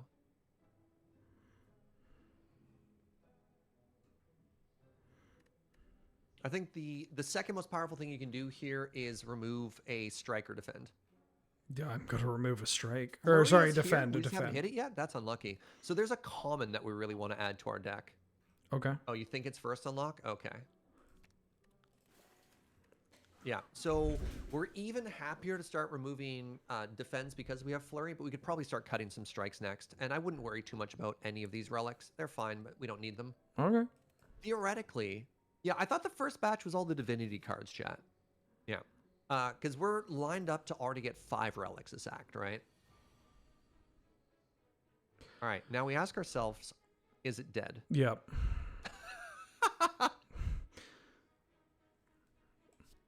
It is. Now, careful with the sequencing around Empty Fist. Yeah. I need to Empty Fist into a lesson learned, or I need to draw another thing to put me back into Wrath to Empty Fist. But I believe it's dead. It's just how do I want to kill it? Oh, that's a good way of doing it. Okay, I could do it this way.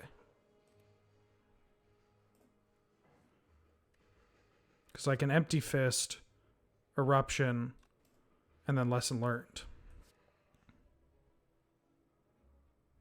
Yeah. God, that does so much damage. Do you even need to Empty Fist? I was putting over the ink bottle anyways. Do I need to empty fist? Yeah, I was wondering if you maybe could have gotten away without it, but that's fine. I drew on 2 cards. I would This have. character's so stupid. I love it. Mm. Oh, here's new cards. That's exciting. These are kind of staples. When retained, I don't know how. We're not. It's not going to last that long.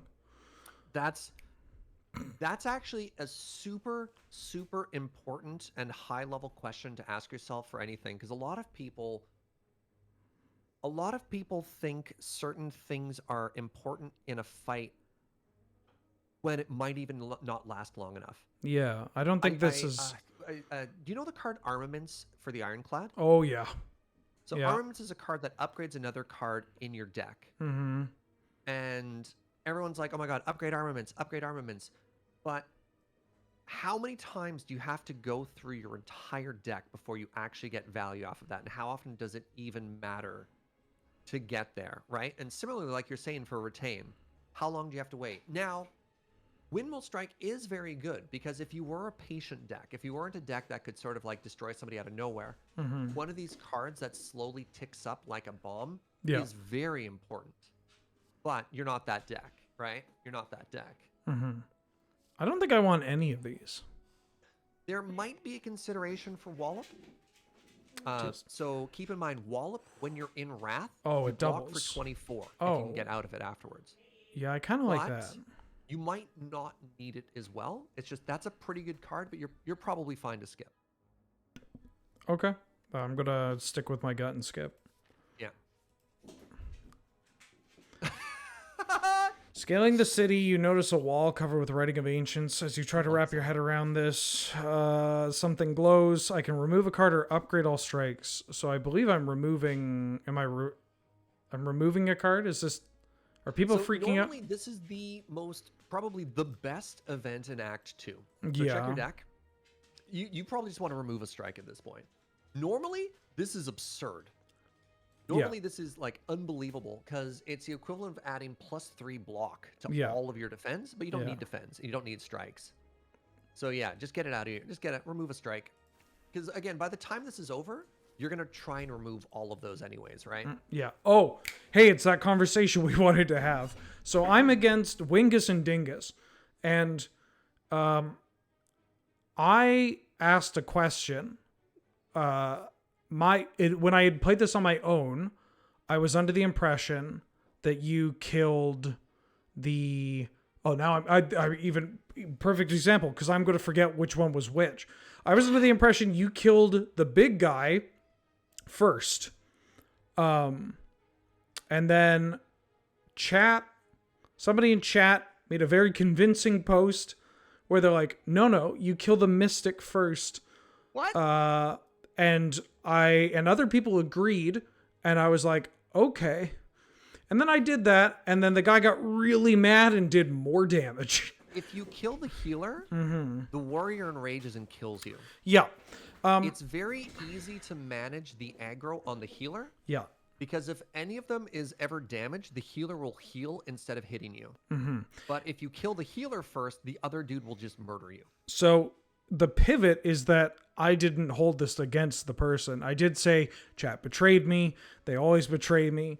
But what came to mind was that this is a game where I don't know that.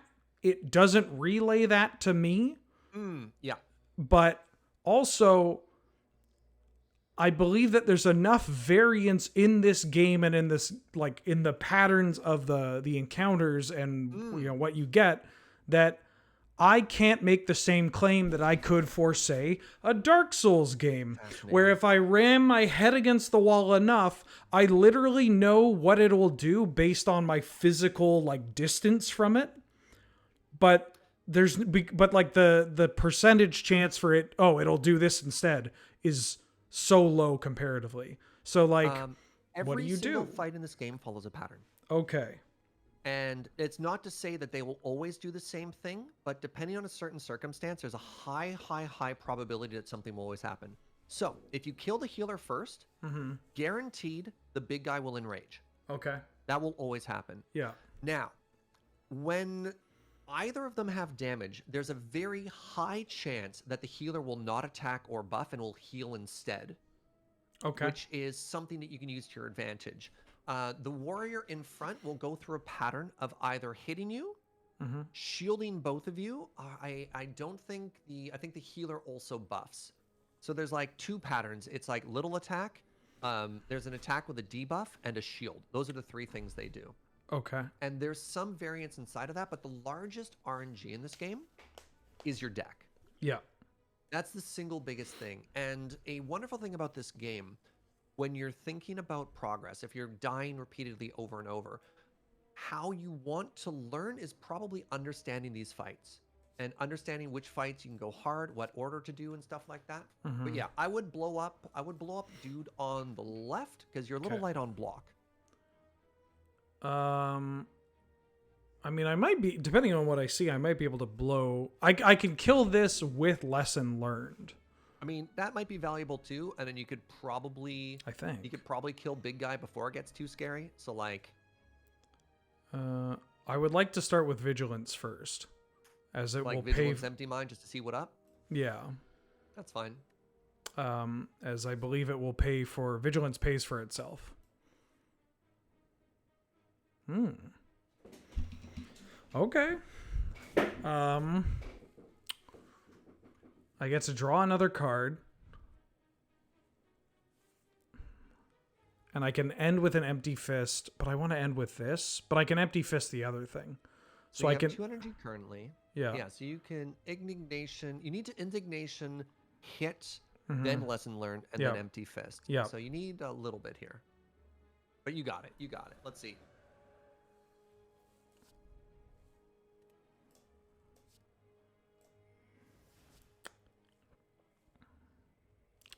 42. God, can you kill left guy? Yeah. Right? I need to I need to 72. use both my miracles. I don't know if left guy is dead. Oh, I could use this potion and get a colorless card. I don't think it's worth a potion here.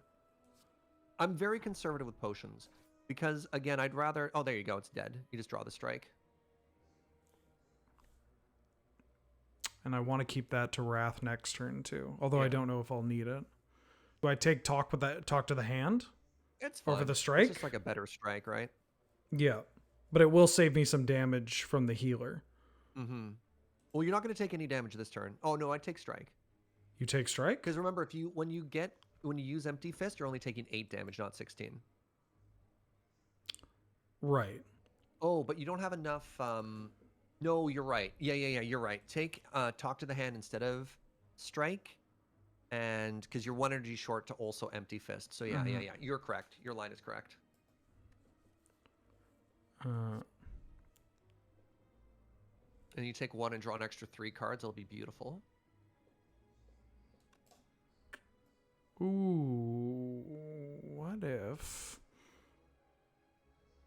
No, never mind. I wanted to see if I could go on a journey here. 30 double, 2/2.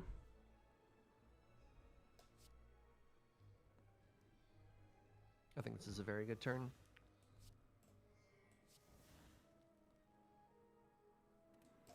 Wait, can't I just kill them both? Okay, so here's a question. I don't think. Oh no, sorry. This doesn't. This isn't the thing I think it is. Kind of a waste to talk to the hand. Again, does the fight go long enough to get more value out of it? Using it to take 1 damage instead of 4 when you're just going to win the turn after. I don't see how that's a waste. Wait, aren't I taking double damage because I can't empty fist? You're only taking 1. Remember you started with vigilance. Oh, it doesn't. It doesn't hit. It doesn't double through the block. Wait, hold up. No. It doesn't double through the block. What am I? So it was attacking you for 8. Oh. And then as soon as you went to Wrath, now it's attacking you for 16. Oh, so it mod. Okay, Slay the Spire. You need to make up your mind on where you're telling me how much damage you're dealing. Yeah. So sorry, I thought you had calculated that. No. Yeah, you did the math perfectly. So you got an upgrade here. Everything's beautiful. You did that beautifully. See, this is the thing. I think I have it, then the game shows me something else, and then I go, oh shit. But it's just it updates certain information passively. Other information I need to actively like do a thing. But I guess when I actively need to do a thing, it's based off of like which one I'm targeting. Whatever you scry a card. Oh, I like this card a lot. That's a lot of damage. That is a very good card. I don't think this is the deck for it. Even with 2 cuts? Oh, you can do way more than cut. You can do way more than that. So, because keep in mind, what is the most amount of turns you can play that? And another question is, how does that help your deck scale currently? Like, are you worried about damage currently? Sorry, I just asked you like 3 questions. Weave. I see. Yeah. Well, I see it. It scales my deck because as my goal is to remove cards that aren't going to let me just like go in, kill them, and then get out, which also involves more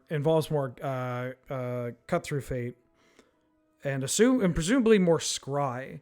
And this card to me, especially when I'm in Wrath, just says that every cut through fate does an additional 12 damage because the reliability of me getting this in my hand from the discard pile, it's just like I'm painting a picture where I will be able to get weave back over and over and over again. And maybe it's only 2 times per fight, but that's all I need. Like those 2 extra times, that's plus 24 damage or 12 damage, however I choose.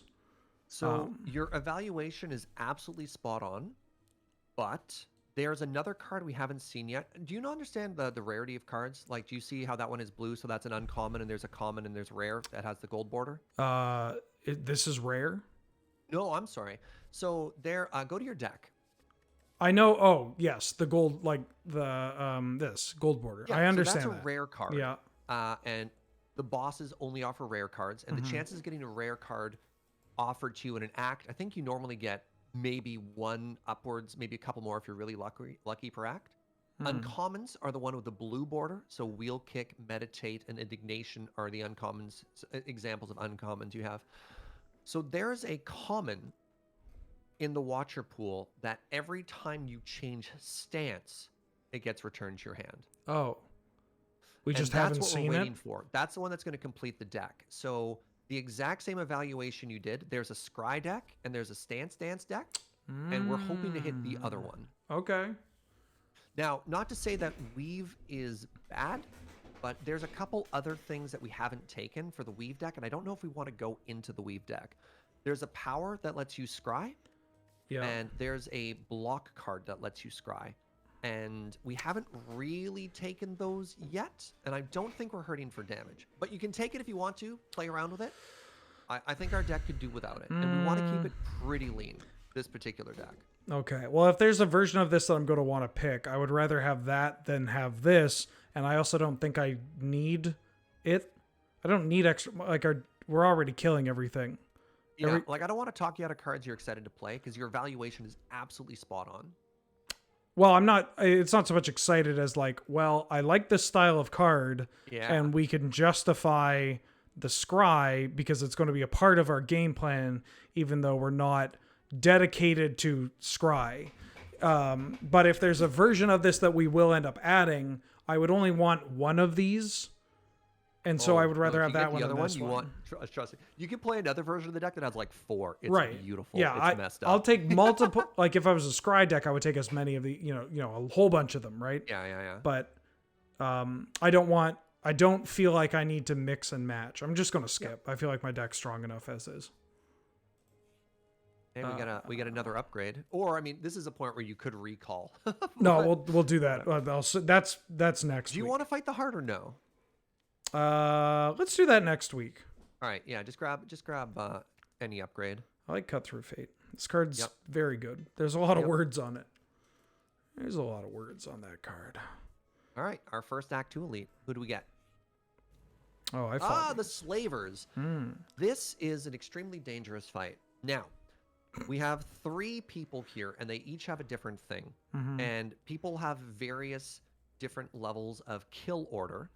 So the one at the very far back, I don't know what its name is if you look at the 2 of them, but it has a special debuff where it prevents you from being able to attack for a turn. It's devastating, and typically most people kill that one first. Okay. The middle one will scale its own strength. It's the least dangerous now, but it will progressively get stronger. And every time it attacks you, it fills your deck with wounds, even if you block. And the one in the front hits you the hardest. So the typical kill order, if you go 1, 2, 3, closest to you being 1, 3 being the furthest, is 3, 1, 2. But that's totally up to you. Now is when Bowling Bash gets the shine. Yeah, I feel like Bowling Bash, if we have 2... Does Bowling Bash this one shot 1 or 3? Yes, Yes, it does. That's yeah. exactly lethal. I think I'm going to... my gut says that this is a... I feel like I'm going to meditate. So do it last. Remember, Yeah. As soon as you meditate. But I mean that I feel like I'm going to meditate during this. And I feel like I might Sanctity. I'm going to Miracle into Sanctity first. I want to start with that. Sure. More information. I might kill everyone. 5, 1, 2, because this adds it on that. So I go up to 5. I play this. This kills 1. This kills another. And then that kills the 3rd. Or this kills the 3rd. So you could theoretically... So make sure you start with Bowling Bash because the damage falls off once dead. I would see if you can hold off. Leave number 2 alive. If you end and meditate by bringing back Wrathing, you might be able to get a lesson learned too. Okay. Yeah, so I'm going to kill 1 and 3. You're good to go. I'm going to kill 1 and 3 and then end on a meditate to get the lesson learned. That's my advice. Do I need to start? So you get Eruption on the one that you're not going to Bowling Bash. I think you're already doing that. Yeah, you got it. You got it. I'm just seeing if it's worth Eruption or an Indignation. I don't think it matters. Well, Eruption does damage, which Indignation does. And if you already know you're going to kill the Slaver, you can, if you already know you're going to kill 1, you can just Eruption on the middle one, for example. Right, and I could just spread some damage. I can meditate back the Eruption. Okay, we're fine. We're fine.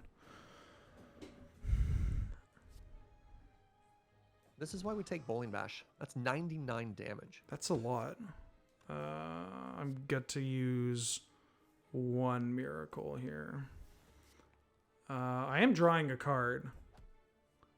Oh, I have to use 2 miracles. Why did it not take... Well, it did 30 damage instead of 32. It's fine. It happens. I didn't do the math. All right, this is fine. That, and then... Bring back Eruption. You're drawing 3 cards because you're taking 1 damage from the Slaver. And let's see if you draw Lesson Learned. There it is. We couldn't write this any better, my friend. This game is so easy, Serge. Why would they make me play a game so easy? Yeah. Sure, why not? Oh. And that was a 1 damage Slavers. Now, Tiny Chest. This is actually not necessarily always a good relic to take. I would just take it. Yeah. You're fine, and I wouldn't worry about it. But you don't necessarily always want relics. Yeah. Yeah, there's a lot of bad relics in this game. Lot of them. Also, there's times where if you take Cursed Key, which is one of the best boss relics, having Tiny Chest is bad. If you want certain question mark events, Tiny Chest is bad. This might be an unpopular opinion with chat, but don't just always auto-click on Tiny Chest. Also, as Watcher, we might be skipping question marks too, but yeah. I just feel like I can get free stuff wherever I go. And I guess that's also bad sometimes. I mean, the fact that you got it from an elite fight makes it a lot easier to click on, but if you have to pick between Tiny Chest and like Blue Key, for example, yeah. I think they're... I Get to draw a card from here. I can meditate afterwards anyways. I wouldn't use all your miracles here just to draw a card. I could just strike and meditate. Yeah, correct.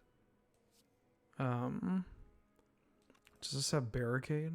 I don't think that matters. I would focus on the left one because the left one's going to attack you next turn. Yeah. So the attack pattern here is the Sentinel, obviously like the Act 1 Elite, is going to attack you every other turn and fill your deck with junk. The weird little Timbit is going to do a small attack and debuff you next turn, and it's going to do a big attack the turn after. So you're kind of fine to chill next turn, but the turn after you're going to experience a bunch of damage. I would meditate as opposed to Miracle Strike meditate because it'll set your ink bottle up for a better turn next turn. Right, and we're not taking damage here. So we're not going to draw off the top.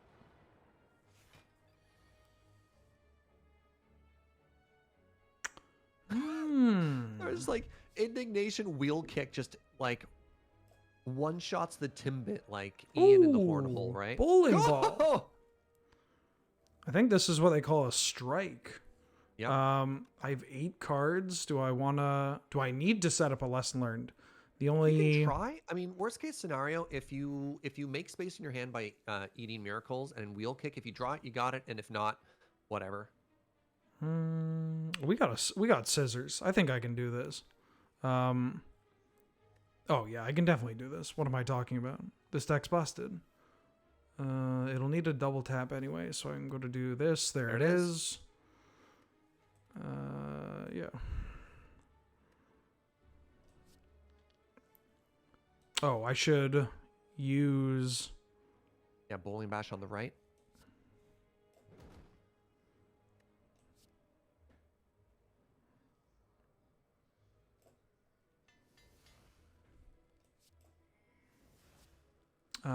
And 1, 2, 3, and I can get this to be pretty high for next turn as well. I got it. 6 cards. I mean, they're just, it's just dead. It's just dead. Jesus. Welcome to the Watcher, man. Welcome to Watcher. God. They really should, instead of putting it left to right, Ironclad to Watcher, they need to flip it. Get people doing the Watcher and the Orb first. No, I don't want that one. If an enemy has 30 HP or less, set their HP to 0. I mean, it's a rare card. Judgment is very cute. You probably don't need it. Yeah. Gain 3. So Mantra is interesting. We haven't had to talk about it yet. I didn't think there's actually any divinity in this, but there's actually a third stance. Oh. And it's the God stance. Whoa. So you can play cards that slowly give you an ability called Mantra. Mm-hmm. And once you hit Mantra, you enter God mode, at which point you deal triple damage with no downside. Okay. You draw a bunch of cards and you gain 3 energy. Mm-hmm. And I guess maybe you don't draw cards. It's absurd. It's probably not the sort of thing that we need to worry about. Yeah, I don't think I'm doing that now, but that's good to know. I think I'm just skipping. Yep. I'm going to skip. Treasure. Dreamcatcher. When do we ever rest as Watcher, though? Yeah, I have yet to fall asleep. Oh, I hate this. This is the Book of Stabbing. I hate this stupid hand. Well, it's fine. You've got Talk to the Hand, which means you're probably not going to take any damage. Yeah. Oh. What the hell? Wow. Okay. What a silly card. What? Like. So the Ironclad has an equivalent card. I would actually just draw Sanctity off of this, so you take 0 damage.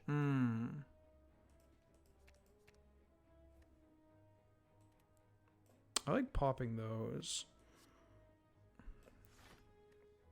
Yeah. Yeah, Ironclad has a card called... God, what the hell is it called? What does it do? You play it. It's called Rage. Oh, every time you play an attack that turn, you gain 3 block, but it only works that turn, and it takes a card in your hand. Yeah. What if you could just do that forever? I I think I want to start with Empty Mind. Oh no, I can start with Miracle to draw an extra card. I believe they're dead.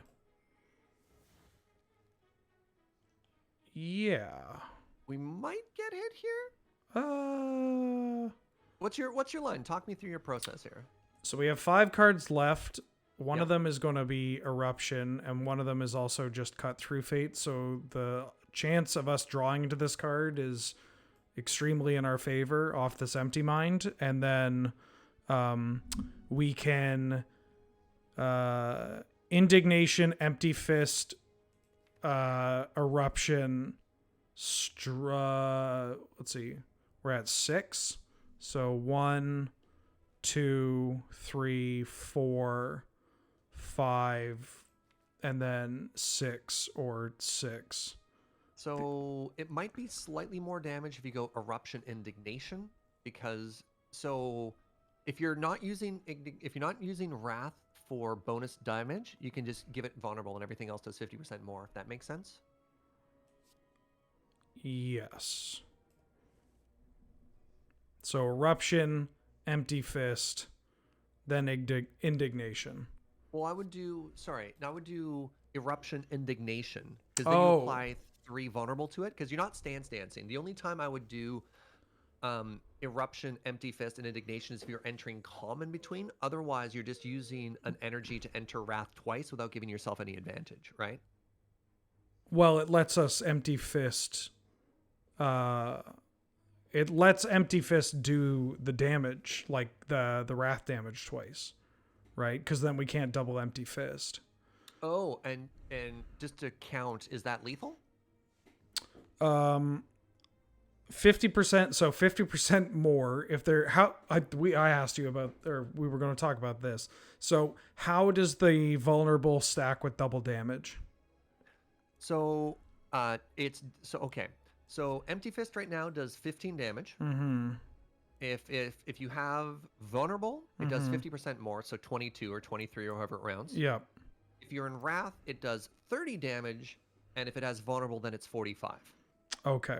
So double the damage, and then apply. Okay. So we Indignation, and then we Empty Fist, so that's 45, and then we Eruption, which is 55, and then we can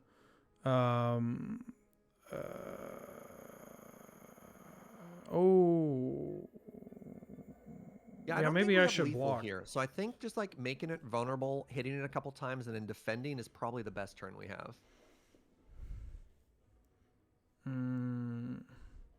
So you need to go Eruption first, otherwise you don't apply the vulnerable. Oh, if you are in Wrath. Oh, yeah, that's why. That's why I'm trying to change your... Yeah, it doesn't... If you play Indignation by itself, it's just Wrath. It's not Wrath and vulnerable. That's why I'm trying to get you to change the sequence. Serge, I didn't read the card. Yeah, sorry. That's why I was trying to get you to change your play order there. That's the whole crux of the issue. Oh, yeah, I wouldn't read a card. This isn't So, real quick before you Empty Fist, if you're going to attack again, like if you're going to regular strike or do something else, do that first and then Empty Fist after. Yeah. I'm trying to see if I want to. We could bash Miracle, Empty Fist, which I don't hate, actually. God, you do so much damage. This character's so dumb. And you could potentially even Miracle defend. Just there's no reason not to after. Yeah.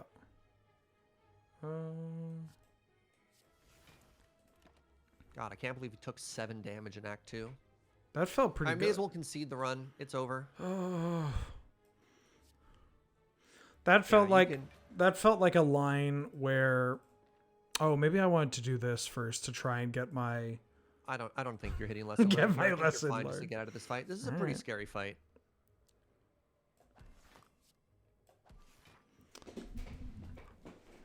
White Beast statue. Potions always appear in combat rewards. Ooh, get to use some potions. Swivel.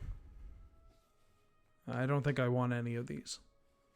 Maybe a third eye. You're at the point now where you might consider a third eye. I don't mind a third eye plus just because it's upgraded. It does let you scry 5, and we don't have any block yet. So it's probably worth considering at this point, maybe grabbing it. But I'll take it. I like you just trusted me on that. Yeah, I mean, hey, if you steer me wrong, that's okay. Ooh. I mean, we're not. So I don't keep want in to. mind, Yeah. we've already tried as aggressively as possible to remove strikes. Yeah, we're not doing this. You're not giving me, because it just gets rid of all strikes and you get 5 bites flat. Yeah. Yeah, I'm not doing this. It feels bad because I really do like the vampires. Do I want this elite? Why is it harder? It is harder. It will be a regular Act 2 elite with a random modifier on it, but it gives you a relic and you have 3 potions. Ooh, all right. So it's max HP Goblin Gang, and you started with Bowling Bash. So let me talk about this fight really quickly. You may as well use literally any one of your potions because you get another one back. For this fight, if there is a Goblin minion, the Goblin, what's its name? The pack leader? Can you just hover The over? The Gremlin leader will leader. attack you. Yeah. If either of those goblins is still alive. So your best play for turn 1 is to absolutely murder those 2 little baby goblins. Can do. And then what it's going to do is it's going to buff itself and then resummon. So the way this fight works is if there are baby gremlins, the big gremlin will buff everybody and they'll attack you. And if there are no gremlins, then this is where it gets into the percentages. There's a high percentage chance that it will summon, and there's a low percentage chance that it will attack you alone. Okay. And that's the pattern of this fight. The small gremlin, with the hammer above its head will debuff you. The medium gremlin, every time you hit it, it will get stronger and angrier. Then there's 2 other gremlins. There's a shield gremlin, which will randomly defend somebody in it. And there's a wizard gremlin that will buff itself for 3 turns and then absolutely murder you. Okay. That's all the information you need. Yeah, just pop the power pot. We haven't used one of those yet. Let's introduce you to some things we have here. Oh, rush down! Sorry, I shouted. Whenever I don't want to bias you. But How do you feel about Rushdown, Surge? oh! Whenever you So, remember we were talking about engine cards and scaling? pretty good with stance dancing. Yeah. Yeah. Am I getting into Wrath here? I guess I can get into Wrath through cut through. Third eye, then cut through. And draw 2. Fasting is very cool. Not necessarily what we want to do right now. And you can see how Nirvana is definitely a card that needs a lot of setup. Yeah. I'm going to take this Rushdown. I would just Bowling Bash and kill that gremlin before you do anything else. This one? No, the middle one. Because again, your only priority this turn is to kill both of those gremlins. You can do everything else afterwards.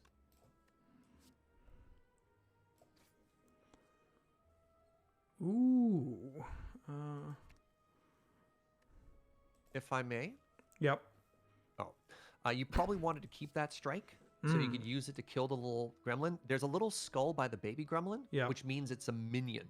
Yeah. And if you read Lesson Learn really quickly, Fatal only works on non-minion cards, so you don't get an upgrade. Yeah, sorry. No, it's okay. I clicked through. This is unbelievable, ref. All right, well. It's still fine. It's gone. I was going to recommend you just bottom Lesson Learned because you're probably not getting there this cycle of the deck. But so it goes. This is unbelievable. All right, and see, it didn't attack. The question marks means it's summoning, so you get a setup turn just basically to free hit on it. So again, next turn it's going to summon. You have to kill the ads or just kill, the gremlin boss. 178. So it's a pretty good turn to get Talk to the Hand down.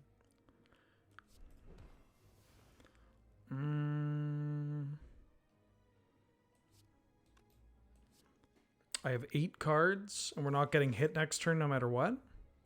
This So lets me next go turn into it's Wrath. going to summon. So yeah, like drawing Vigilance now and then starting next turn with Ignition's a good start. I want to get rid of... Oh, I'm drawing both of these. So I would draw...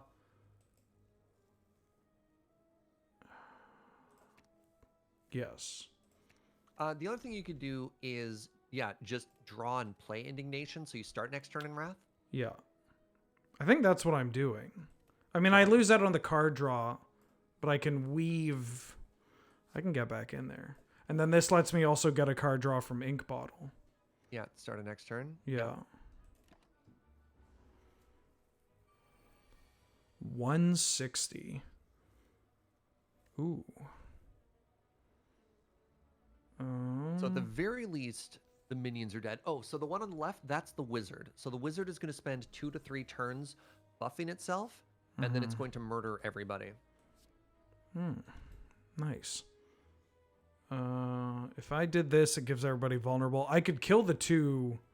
Yep. Yeah, honestly, if you end this turn just killing the little ones by playing Indignation, then you're pretty happy.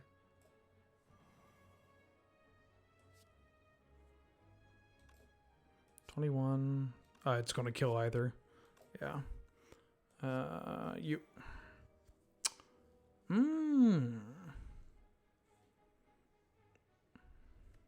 Can I do more damage, or do I want to keep these miracles?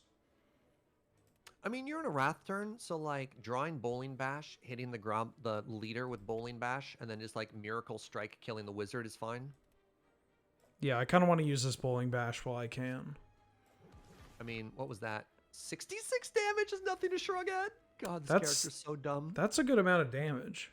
Yeah, it's not bad, eh? This feels like cheating. The orb felt kind of like cheating. This feels like blatant cheating. So then once again, you find yourself in a turn where They're you just. want to do, no, you can't quite do it. I was going to say like Empty Fist, Vigilance, Empty Fist, but you'd have to use a Miracle. So you might be able to kill here. They're you might dead. even be able to set up a. You don't have a lesson learned, so They're dead. You can stall or you can get out They're of this dead. fight. They're Your dead. call. They're dead.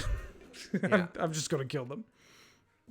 I like the way you think. Did I? Oh, it's just got a different colored hover. So the reason that card is shining yellow is when it has an if clause. If you've played a skill, then you can draw a card off it. So what it does is it's checking if it's active. And if it has a yellow glow, then the if is active. Otherwise, it's not. Normal enemies drop an additional card reward. I have to take this key. Good. Gain 3 thorns. I'm never getting hit.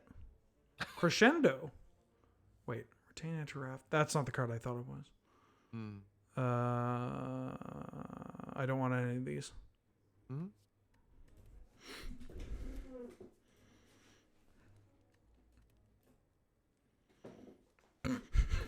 Honestly, you might even just rest at this point, or take the red key. Like, upgrading these isn't really worth. I'm just going to get to full. Might as well. Oh, right. Oh, right. I forgot we Right, had we got a the Dreamcatcher. Dreamcatcher. Deal 6. All right, there's our 4th pressure point that we're not taking. Is this card good? 6 damage to a random enemy 6 times, and it's doubled. So it's Yeah. not just doubled, because keep in mind you also have scale. You also have Vajra. Yeah.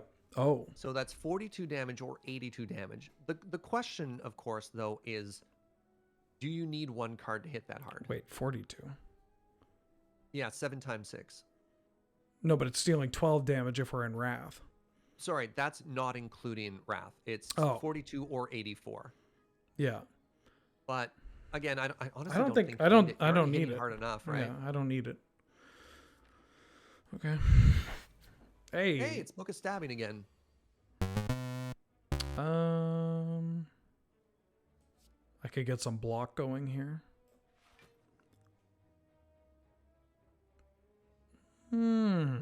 Well, I'm drawing this eruption.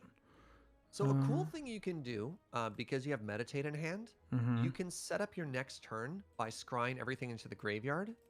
Yeah. And then just playing like a like Strike, Miracle, or Sanctity or whatever, just basically drawing Meditate and having that be your last turn. You can full block and then set up, which is kind of cool.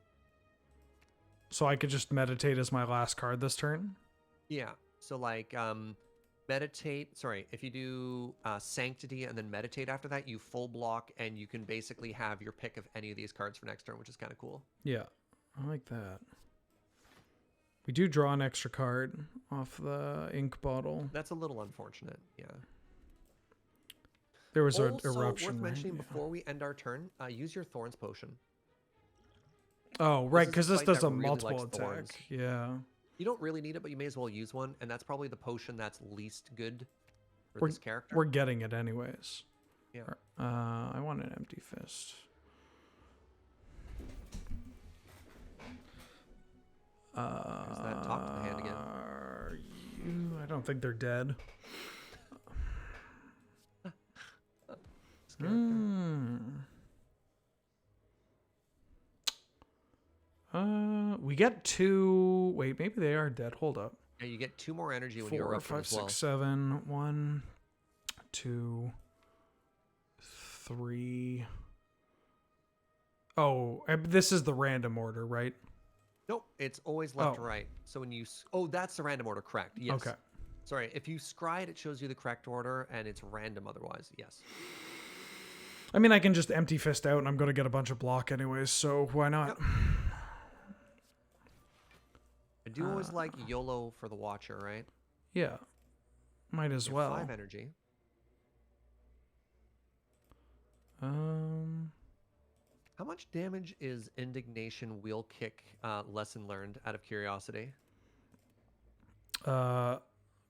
So vulnerable. The 5 just means 5 turns, right? Correct. Just yeah. double check. Okay, so indignation. What'd you say? Indignation wheel kick Wheel lesson kick, learned. Yeah.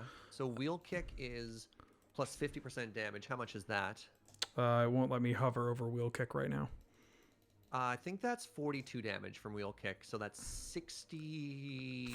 42 without. That's 42 without the indignation, right? 42. So it's 63 with Indignation.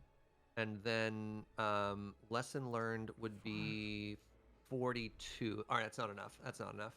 I thought it was worth checking out. Yeah. Enter Wrath. I kind of just I want think you to. can kill. I don't think you can kill with lesson learned though. Yeah. 1, 2. I don't like the order of these. I mean, I kind of Yeah. just want indignation, and then bottom these 2. Yeah, and then who knows what you draw into with Wheel Kick, right? Yeah. Oh. Sorry, I forgot to use my free Lotus Petal. Wow, what is wrong with this game? Yeah, so it's dead. I just don't think you can lesson learn. No. Well, doesn't hurt to hover. 42. Nope. Yeah. The only downside is ink bottles on the wrong number, but you know, killing this boss. Oh my god, you got an incense burner! Ah, sorry, that's one of the most busted relics in the entire game. Jesus. I mean, we don't have that many turns in a round, but okay. Well, it's the sort of thing where you can end. Yeah, I mean, I knew this would happen. I knew this would happen. So I think I want another wheel kick. Do you? Yeah, I mean, it draws us a lot of cards. Does 40, whatever. Draw 2 cards. I It's kind of. good. I don't know if we need it. I mean, there's no downside in taking it. I just don't know if we need it. Yeah, I don't know if we need anything though. That's the thing. Welcome to the Watcher. Yeah. So here's the problem with the Watcher. You are not tested at all until all of a sudden you just die out of nowhere because of being in Wrath on the wrong turn. Yeah. I'm not doing this key. We won't have enough time to do the key. So I'm just going to upgrade this and then... All right. Unless we die here. Oh, I've probably not dying here. I've fought this thing. Yeah. So walk me through what this thing does on the first turn. So it's going to summon 2 little homies. Mm-hmm. And then the little homies are going to attack you every turn. Mm-hmm. And then this dude's going to stare at you, get angry. And then it's going to debuff you. So you're going to be frail and vulnerable. Okay. And then it's going to start hitting you. So the typical pattern of this fight, if you're not the Watcher, is you hit it this turn or use a scaling ability this turn. So it might be a good call to use the white pot or the colorless pot, just to check out your options. And then you typically kill the minions, and then after you kill the minions, you just try and DPS down the boss. Mayhem. That doesn't. I don't know if that does what I want it to do. Mayhem does exactly what it says the card does, which Yeah. can be a little scary sometimes. Yeah. You can set it up with Scry, keep in mind. You have an advantage of being able to know what your top card is with your Scry cards. I don't like the chance. I don't think we need this. I'm going to take Jack of all trades. You're basically trading. It's just a reroll, right? All right. I'm going to take the reroll. How do you feel about Ancestral? I've played with this card. I kind of keep in want mind your hand is to. full. Your hand Yeah. is full. Well, can we kill them? I think we might. Could we kill them? It's unlikely. That's 300 damage. You don't have a way to loop yet. You'd have to loop back through your deck if you wanted to die. Well, there's only 15 cards. I think I can kill them next. I think I can kill them. If not this, or I won't kill them this turn. I'll kill them next turn. Ending with meditation gives you a very good chance of killing them. Yeah. Like, absolutely. I'm gonna do that. I'm having a little bit of an asthma attack right now, so I might be mic silent. For Yeah, another no, second. hey, this is the perfect time to let me fly. Watch me fly, Dad. Surge is just gonna come back, and I've just wickedly screwed up. Surge, I died. I died with the run's over. 9 cards. Do I want to go into Wrath here? 9 cards. Sure, why not? Yeah, where'd all these pressure points go? Draw 2. I don't really like that. You're not even attacking me, so it's better to do this. 1. I got 3, and I'm going to meditate, so I'm going to use Wingus.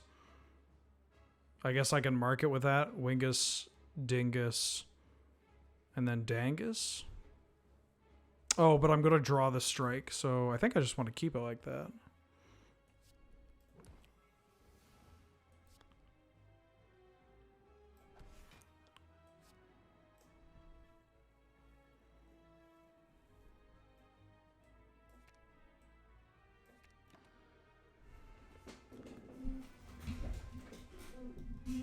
Hmm.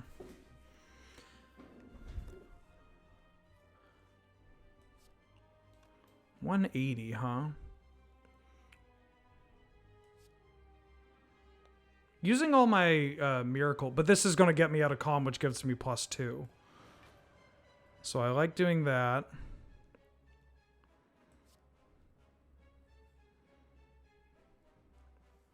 So just going to come back, and I'm going to be so infinitely dead. Or they're going to be so infinitely dead. One of the two.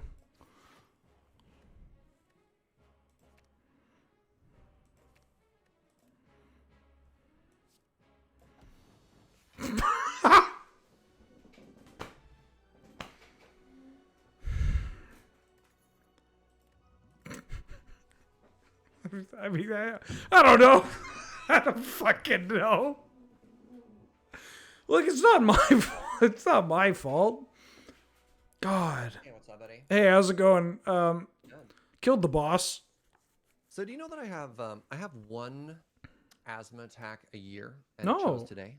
Oh, I'm sorry to hear that. Yeah, so it goes. Uh, Wow, you're only getting the good rares on the boss reward screens here. yeah, we have the tendency Did of you doing turn that. 2? Yeah. I noticed that your incense burner's at 2. Yeah, that was turn 2. It was All pretty good. I'd love to hear your thought process, and I'll tell you my thought process. Ethereal. Start of your turn, gain that, and increase this gain by 1. That seems busted in the right deck, but we're not going to take our... We don't need this. So every character has a form, which is pretty cool. The Ironclad has demon form, which gives you strength. What's the rogue one? Shivs. I know the one. Silent. Blade The Dance. Silent, Oh. the Silent has Wraith form, which gives you intangible. Yep. The Defect has Echo form, which lets you double cast. Yeah. And you have Deva form, which gives you extra energy. It's interesting. It's sort of like a signpost card for what each of the characters is supposed to do, which is kind of cool.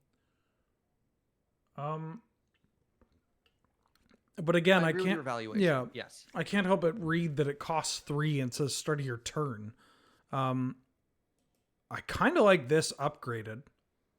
I don't think Even upgraded, that card is busted. Yeah, that's drawing a lot of cards. Correct. And it feels like we have a pretty good way to control those cards. I want to take Scrawl. I think I'm taking Scrawl. I like about this Time Walk. I don't think I need it. Which is a hell I of a agree with your sentence. evaluation. I'm going to take that Scroll. Ooh. Okay, I know. Black Star Collar Birdcage. These are fun options. Remove 2 cards. Okay. Gain extra thing in boss and elites. I've liked this when I go elite hunting. And then an extra one. What do I want to remove? I have four cards I want to get rid of. I don't think there's a wrong pick here either. So Black Star is hilarious because it's if you want a high roll. Yeah. It's the one I usually pick. Yeah. I think we pick It's Black tough Star because, every of course, time. It doesn't make you stronger on its own. Yeah.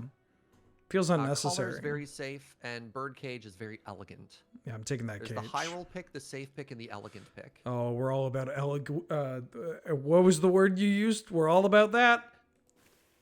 Bye-bye. Easy money. Okay.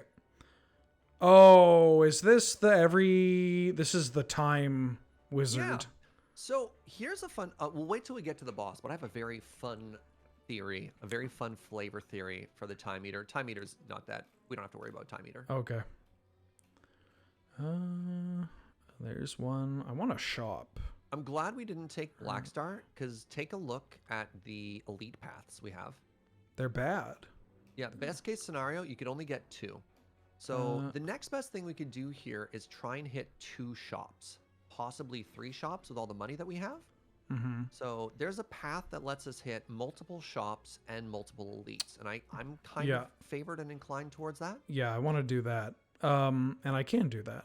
Now, let's talk really quickly about question marks in Act 3. Now, of course, every question mark can be a store. Mm-hmm. Every question mark can be a fight. Okay. Every 4 question marks can be a chest for you, but that's unlikely that we're going to hit that many. But there's one very, very good event that we want to hit. Yep. So it's worth hitting probably 2 question marks, but not a ton more. There is a route where if we go this, I get 1, 2, early shop, 3, elite, early shop, 4. So we hit the 4 question marks and we get the 2 elites. It's not necessarily worth it though, because you're the watcher. And hallway fights are highly likely to give you something better, which is a watcher card, than anything else you'd get. Right. So are 3 wasted floors worth potentially 1 random relic? And I would argue that it isn't. Gotcha. Yeah, I'm down for fighting more. Yeah. Oh, this is a fun fight. All right, so let's talk really quickly about what we're going to see here. The one on the left has thorns. So every time you hit it, it's going to hit you back for a certain amount. Mm-hmm. Its pattern is every turn it's weighted, probably 60% it's going to buff itself, so its thorns are going to get harder, or it's going to attack you, which is pretty unlikely. The one in the middle, it's going to put junk in your deck, or it's going to attack you, again, probably like 75-25. Mm-hmm. And the one on the right, you have 3 turns to kill it, or it's going to explode and do 30 damage to you. Yep. I can kill everyone here. I don't think I can deal 50 damage in 1 hit. With Eruption Bowling Bash, if you go Vigilance, Eruption Bowling Bash, you can blow that one up. Sorry, what I mean is 1 single hit, because this is 3 individual hits. Doesn't that mean if you start with Vigilance, you have enough block that you don't need to worry about it? Oh, gotcha. You want me to start with this and then because it's going to pay for itself when we eruption. And I can fire this at this one, the explodey. Dealer's choice, yeah. Hut, hut.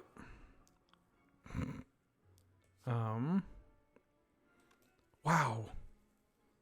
What a messed up character. Wait, hold on. I think you have enough energy now that you can, also lesson learn here. What a stupid character.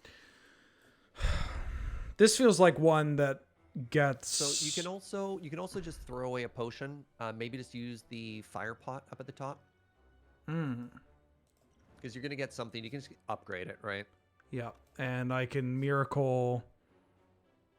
I should miracle to put myself closer to the ink bottle. thing. Now it's worth mentioning you don't necessarily have to use a potion. You can wait, and you can actually discard a potion on the next screen. Oh my god, you hit scroll. Ooh. Yeah, I was going to ask. I kind of just want to get rid of this distilled chaos. Oh, chat. Distilled chaos. That's number 6, chat. Number 6. This one's upgraded. Distilled chaos is very, very good. I don't think I want to just lucky. Well, it doesn't scale with anything we're doing yet. I might take another. I might take consecrate. Had safety. Consecrate is fine. Deceive reality is quite real as well. That's a lot of block. I'm gonna take consecrate. I think it. This is a weird thing to say. I'm gonna take consecrate because I think it actually just sets up my lesson learned a lot better. So there is a fight in Act 3 called the Reptomancer, which is a very difficult AoE fight. So I don't hate it. Again, I don't know how much we need it, but I don't hate it. It's a safe pick. Okay. It feels like it's just the cost of inclusion's pretty low. Oh, hello. This is actually another really good AoE fight. This one's challenging. Do you know how the Darklings work? They divide it, or sorry, they revive after 2 turns. Yeah, so you have to kill all 3 on the same turn. Now, worth mentioning, if you want a lesson learn here, you have to kill the final living one with lesson learn. Oh. It doesn't work otherwise. Huh. Okay. Actually, check your deck. Do we have anything left to learn? There's like 1 strike and a defend, and that's it? I think we got, well, the scroll. Yeah, that's it. God, we hit literally everything. All right, we don't even need to worry about lesson learned anymore. Okay. We don't care.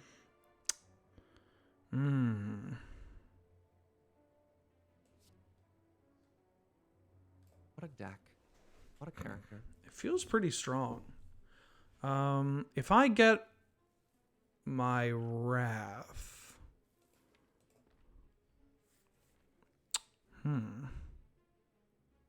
Yeah, you can dig for wrath.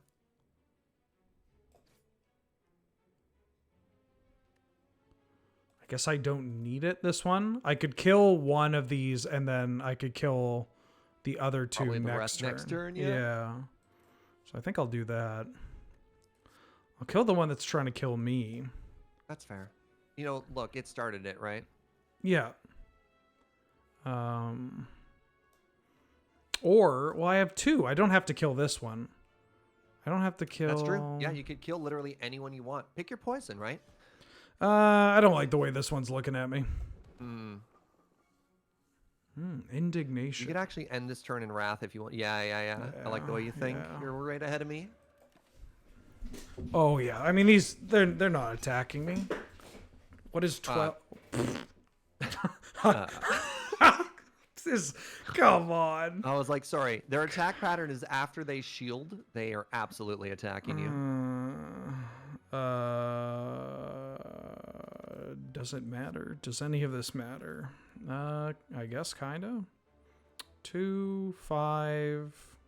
There's also a world, a great attack, or pardon me, a great play pattern with Scrawl is like eat all your miracles and just sort of dump your hand. Yeah, I'm planning like on you make scrolling. room and draw. Yeah. Scrawl is, I think, the most busted draw card in the game. What did I want to... be careful going into Wrath here. I would scroll first just to make sure you don't take a bunch of damage. Oh, we're good. There you go. There's a consecrate. Yo, that was a galaxy brain take there, Wheeler. That was a galaxy brain. I Take I do like a good AoE. Yep. All right. So if distilled chaos scares you, you can ditch it. I would personally ditch Thorn's potion because you're never getting attacked. Yeah, that's true. This card just feels. I mean, here's a question: Yeah. Would you rather draw 3 random cards or play 3 random cards for free? I would rather draw. For this one, I would rather draw. That's fair. I feel like the end result is the same if I have control over it. Like, if I'm able to play my cards, I'm not going to get hit and I'm going to kill them. But if I'm not able to play that, like if I, just the only way this goes poorly is if something like that happens. That's my concern. Yeah, so you can, that's fine. Yeah, I don't think you need another empty fist. You've already got the 2, right? Yeah. Do I need another? So there is a world in which Tranquility Plus is maybe worth taking because it gets you into Calm that first time. That gets you 2 free energy. I think I kind of like it at this point. Yeah, you could take 1 because you could see how your deck wants another way to get into it. Once again, you have the question here of there's an event where it's called Mind Bloom. We really want Mind Bloom. You really want Mind Bloom?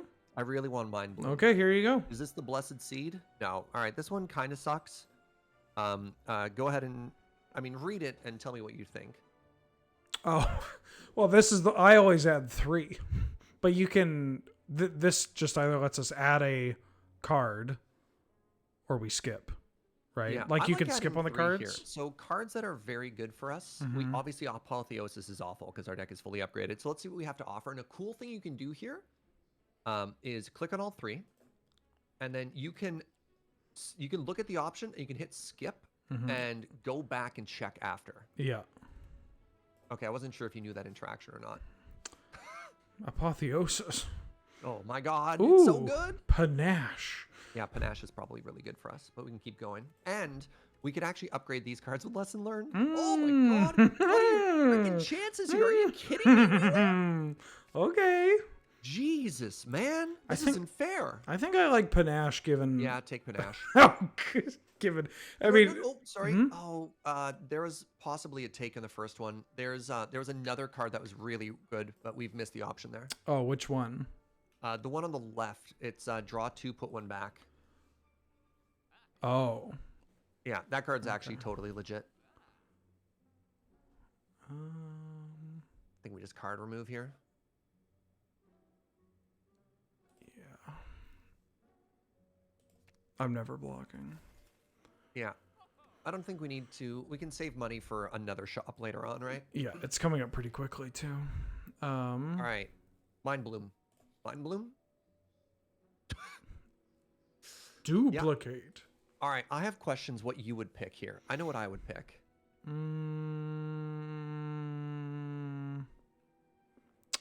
I think I want to pick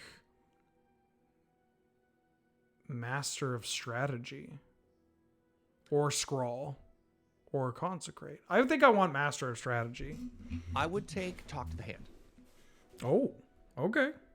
So imagine every time you attack, you block for 6. I do like that. So you have a lot of card draw already, but you'll see you have redundant card draw. You have Wheel Kick, Scrawl, Master Strategy, Double Cut Through Fate, right? Like you got multiple ways to draw, but if your opponent doesn't die the first turn you hit it, you don't have a lot of way to block. Yeah, that's fair. So adding, and I'm starting to believe we just don't have the card I wanted unlocked. Ooh, Giant Head. Oh my god, and you start with Double Talk to the Hand. What is this run? This is the guy that doesn't do anything until he starts to... Or no. I know this one. It's right there. When I play a card... Okay. Yeah. So a fun interaction with this boss and Vault, because the turn ends and it time walks, you don't even need a potion here. You can just probably burn it down. I just mean because we're guaranteed a potion. Sure. So just because you're guaranteed a potion doesn't mean if your potions are good that you should use them, because you might end up downgrading and you might need it later. Ooh, right? Panache. So anyways, with Vault, if you end up vaulting hilariously, the Giant Head's debuff counter continues to stack. Wait. So let's say you play 5 cards. Oh, the taking an every extra time turn. You play a card, it takes 10% more damage. If you play 5 cards and then your 6th card is Vault, its debuff will start at 6 the turn after. Yeah. Anyways, yeah. I love the way you've sequenced this. And now it dies. Yeah, oh my you're. god, you have yeah. your scrawl turn. So a triple miracle scrawl turn will get its debuff counter up high enough that you might even be able to kill it this turn. Yeah, I feel, and I'm what a miracle before I do anything else because it ups the counter. It ups the counter. It also makes room in the hand for scroll. Yeah. So you could like consecrate first too, just to clear room too. Yeah, exactly. Oh, I could tranquility. Stance now. Yeah, so if you tranquility back into eruption, that's just free energy and free debuff too. Hell Beautiful.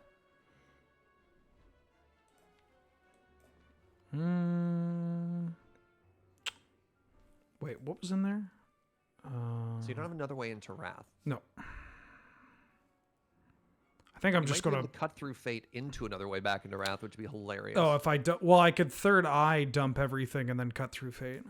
Well, cut through Fate might be able to scry you to Master of Reality as well, even without third eye. Oh, gotcha. Because you have 2 of them anyways, right? Oh my god. You mean Or that just, that card? You just hit it. You mean that card right there? But I don't want to draw these 2. Or I want away. that one. Yeah. Just keep cut through Fate forever, right? Okay.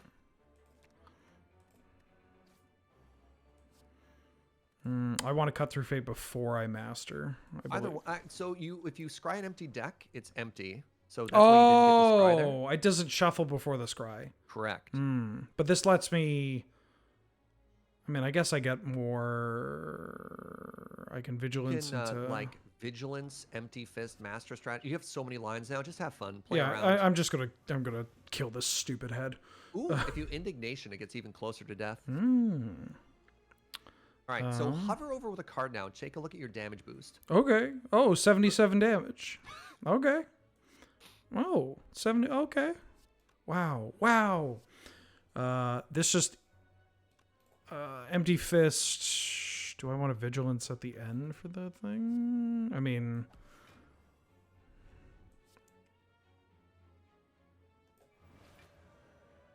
it's not attacking me next turn either, right? No, it's not. Yeah, so you can even meditate to end as well. We drew the extra card off that. Sure. This feels like bullying. 3 what? We're not getting that 3 high. turns until the big attack starts. Yeah, it should be dead here. Let's see if you can get to lesson learned. It's on a reshuffle.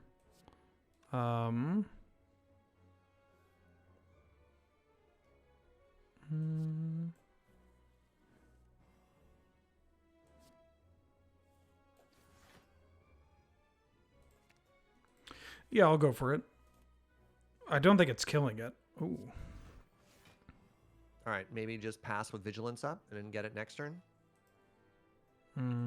If you really want a lesson learned, because keep in mind your lesson learned now are all of those gold cards you just got, right? All of those gray cards, pardon me, not gold. Yeah, I wanna get there. It's easy to kill. What's hard? Yeah, it's not about killing. It's about killing at the best possible time. I think Empty Fist gets you there. Yeah. I got to strike first. GG. Ooh. Bottled Flame. So Bottled Flame is a relic that you can often consider skipping. Really? You auto start with a card in hand. That being said, starting with a talk to the hand in your hand, especially going into boss fights, is quite strong. Yeah, that's what I was thinking. Not every character. So, for example, if you were the defect, the last thing you want is an attack in hand, right? Yeah. So I want to talk about Conclude very quickly. I don't think we should take it right now, but this is an unbelievable card for Watcher. Okay. It does so much damage. That's a lot of damage. I think it's a little late for us to do it right now, but like Act 1, that card can carry you so far. What does it do before being upgraded? Like what? How much damage It's are we like talking? 12. It's not a huge upgrade, but it's very strong.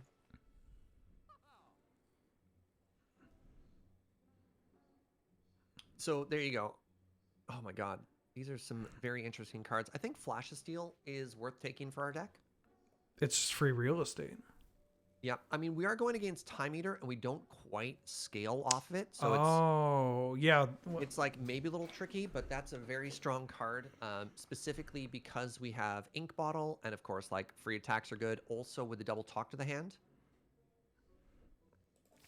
Another card that's worth investigating is probably Card Remove. Yep. I mean, this is our last shop, right? Yeah, and Potion Belt with White Beast Statue is quite strong, too.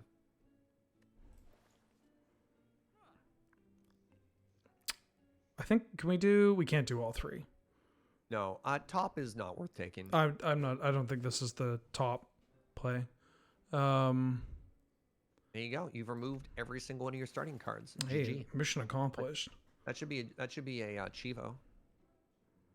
Potion belt. Extra strength. It's only for elites. It doesn't help you with the boss fight. Oh, potion belt it is. Okay. We still haven't got Mind Bloom, so it might be worth trying out that. Oh, it's not going to be Mind Bloom. Oh, anymore. it's the It's gonna be treasure. chest. Yeah, Oh. we should have thought about that. But we got pen nib. So, question. Do you want to try the heart, or do we not have time? I don't think we have time. We're already going a little over, if that's All right, yeah, just okay. take Pendant then. Every 10th attack deals double damage. Oh. So that scales with Wrath, too. Mm-hmm. Okay, that's poopy. Just take the Sapphire Key. Maybe we'll go fight the heart anyways. You know what? Just do me a favor. Recall.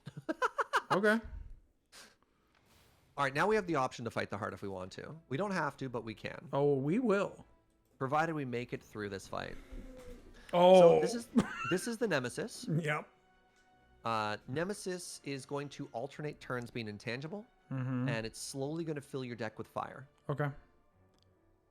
Has Wheeler fought the heart before? I don't believe he's ever fought the heart before. No. I think I just want to talk to the hand, and vigilance. Love it. Great turn.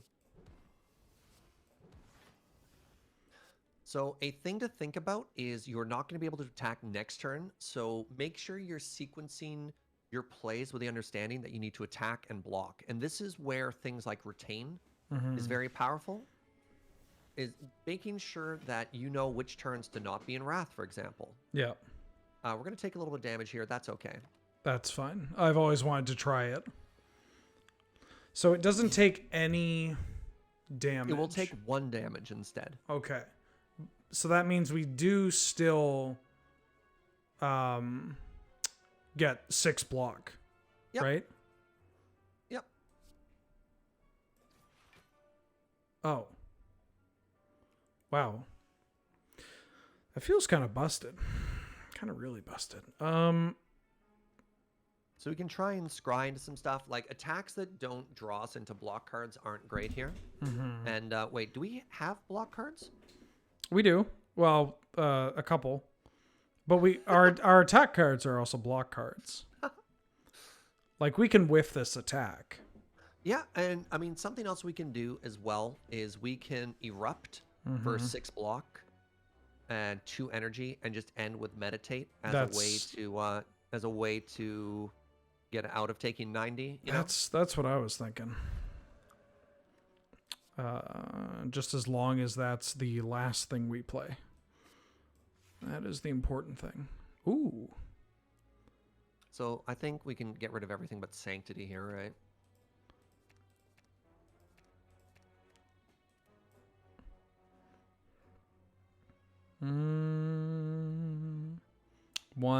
I'm gonna. The last one we play is a skill. Gain 9. I don't care about drawing 2 cards. Oh, there's 5 cards left in my we deck. just need the block at this point, right? Okay. So Bowling Bash doesn't do anything for us now. We don't want attacks that don't draw us into block cards. Ooh.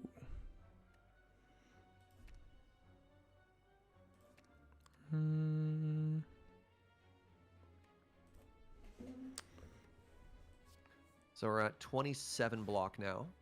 36 block. We could probably use some miracles just to lower that number a little bit more. Because cut through fate is going to block one more time for us here.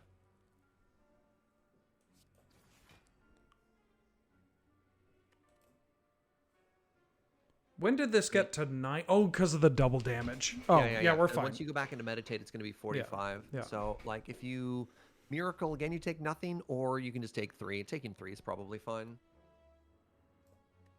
I'll take 3 and save the miracle. Yeah, and you got Pendant set up for next turn too. So if you go like Wrath into some way to draw a bunch of cards, you're probably killing next turn. Where's my... What do I want to bring back? Eruption. Eruption Scrawl, Eruption Master Strategy. I like Eruption Scrawl. And it should be dead. It's very rude for it to not attack on the turn that you have Incense Burner up. I just want to say that. Very personally. upset. Yeah.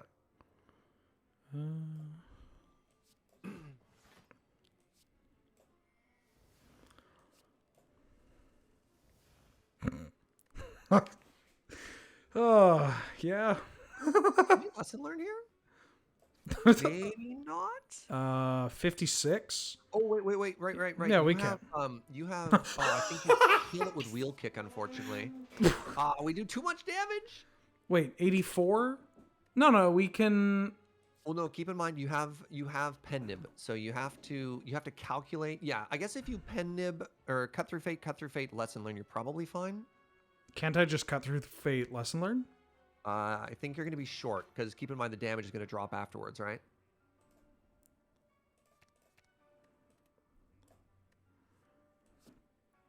$42. Oh, never mind. You're absolutely correct. Pardon me. It's that extra panache. Oh, and we got the a egg. second egg. We're almost at the omelet. Oh, I don't want anything. I don't need anything. Oh, we can't finish the omelet because we have no more relics to get. All right, have fun bullying.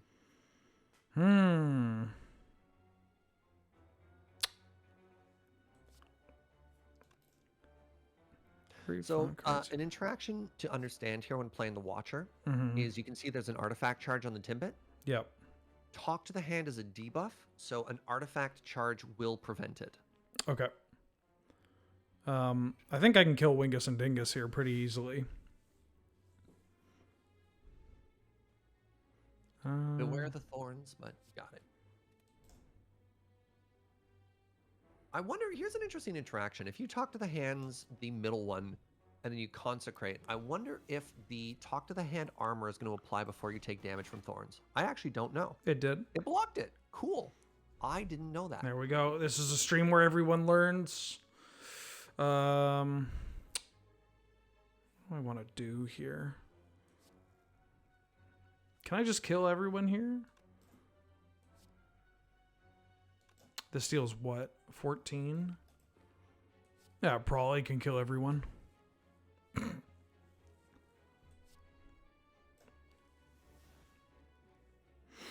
Oh my god, Tranquility, Empty Mind with Miracles.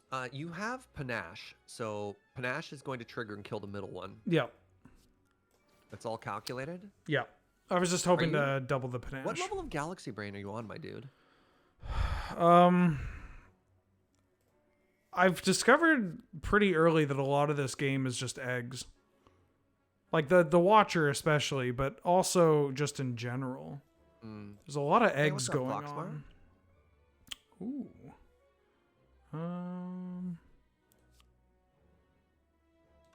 I want to kill this in one. You got another Panache proc coming up pretty soon, too. You've been training for this for years. Yeah, basically.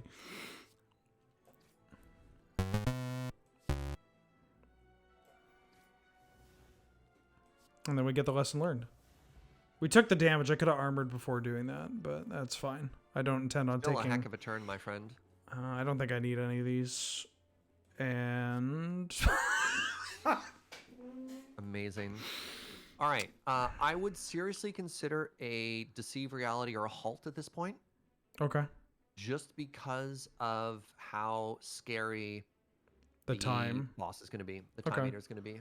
I could take it to see reality here and then upgrade it at some point. With a, whatchamacallit. Hey, didn't we just fight these homies? Yeah, but they brought a friend this time. Like, yo, this Wheeler guy's bullying us. Quick. Bring Call in the bros. Bring in the other orb. I want that. How did we do last time? Not well. One more splody, okay? Yeah, we need one more, please. So, fun interaction with the upgrade potion and your miracles. You can actually upgrade miracles. I'm not something to think about right now, potentially a potion to get rid of, but imagine if each miracle gave you 2 power. What the hell? The next attack deals double damage. Yeah, I want to do this. Wait, hold on. Do I have the... You have no block currently. I think I'm killing them all this turn. Well, mind that Thorn's damage. Oh. By my count, we should be fine. If I get the lesson learned off here, then I can actually, we don't have anything else to upgrade. And so we can rest to go with full HP. All right, consecrate. Yeah, because you managed to apply the talk to the hands, you're actually totally fine. Do I want to do this? I did want to do this.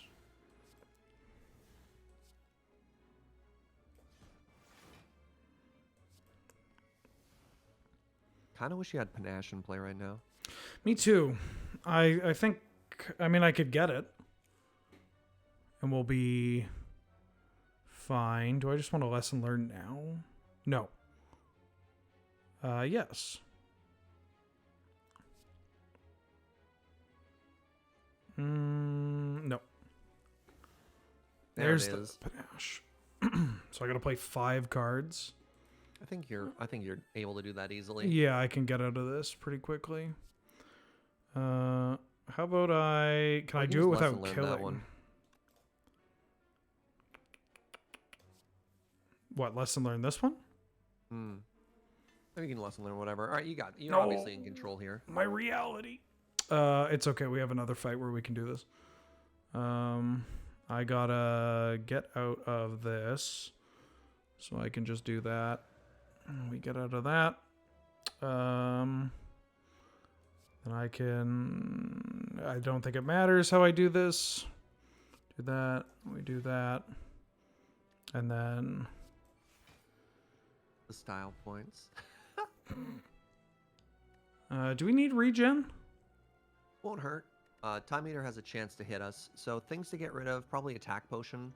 Again, or upgrade potion. The upgrade potion's only going to give you extra energy. I kind of So like you that. could look at that as potentially an energy pot that interacts unfavorably with the time meter. No, I don't like that. Third eye. Put a miracle. Oh, this card. Right. I don't think I want any of these. I would agree. Like Water is kind of interesting, but not a great card. Oh, finally! For the love of God, we finally got a flurry of blows. I thought they weren't in the... How? Great. We've seen so many cards, you're only getting your first flurry now. So it's really awkward that we're getting a flurry right before going into time meter, which I'm not that worried about, but still, that's kind of unfortunate. All right, I have one last challenge for you, Wheeler. I want you to try and end this fight with Incense Burner on 4. I also want to see if you can kill the is this called the Transient? Yeah. Yeah, I think you can kill it. Fun little bonus point, you don't ever have to leave Wrath against the Transient. Just punch this thing as hard as you can. I've killed this thing before. Have you? I've gotten the achievement. Really? Yeah. How? It wasn't on stream. It was as the red. As Ironclad? It was a hell of a block deck. Wow, all right. Okay. Oh, I guess I should have talked to the hand first. It really doesn't matter. This card is so... Watcher's so busted. Every 6 turns? So a fun little thing you can do with Flurry of Blows is you can actually discard it and then draw it back other times. So like if it's in your discard bin and then you empty fist, you can bring it back like as a free draw. Sorry, you want me to end this with this at 4? Correct. I think it's impossible because it's transient specifically. Yeah. But, don't worry about it. You have pen nib up right now, so you can just punch this and end the turn. You mean just kick it? Kick it super hard? Yeah, I can't deal 800 damage. Yeah, sure, I don't know. I could set up my ink bottle too. Okay, I take it back. This feels like bullying. Sure.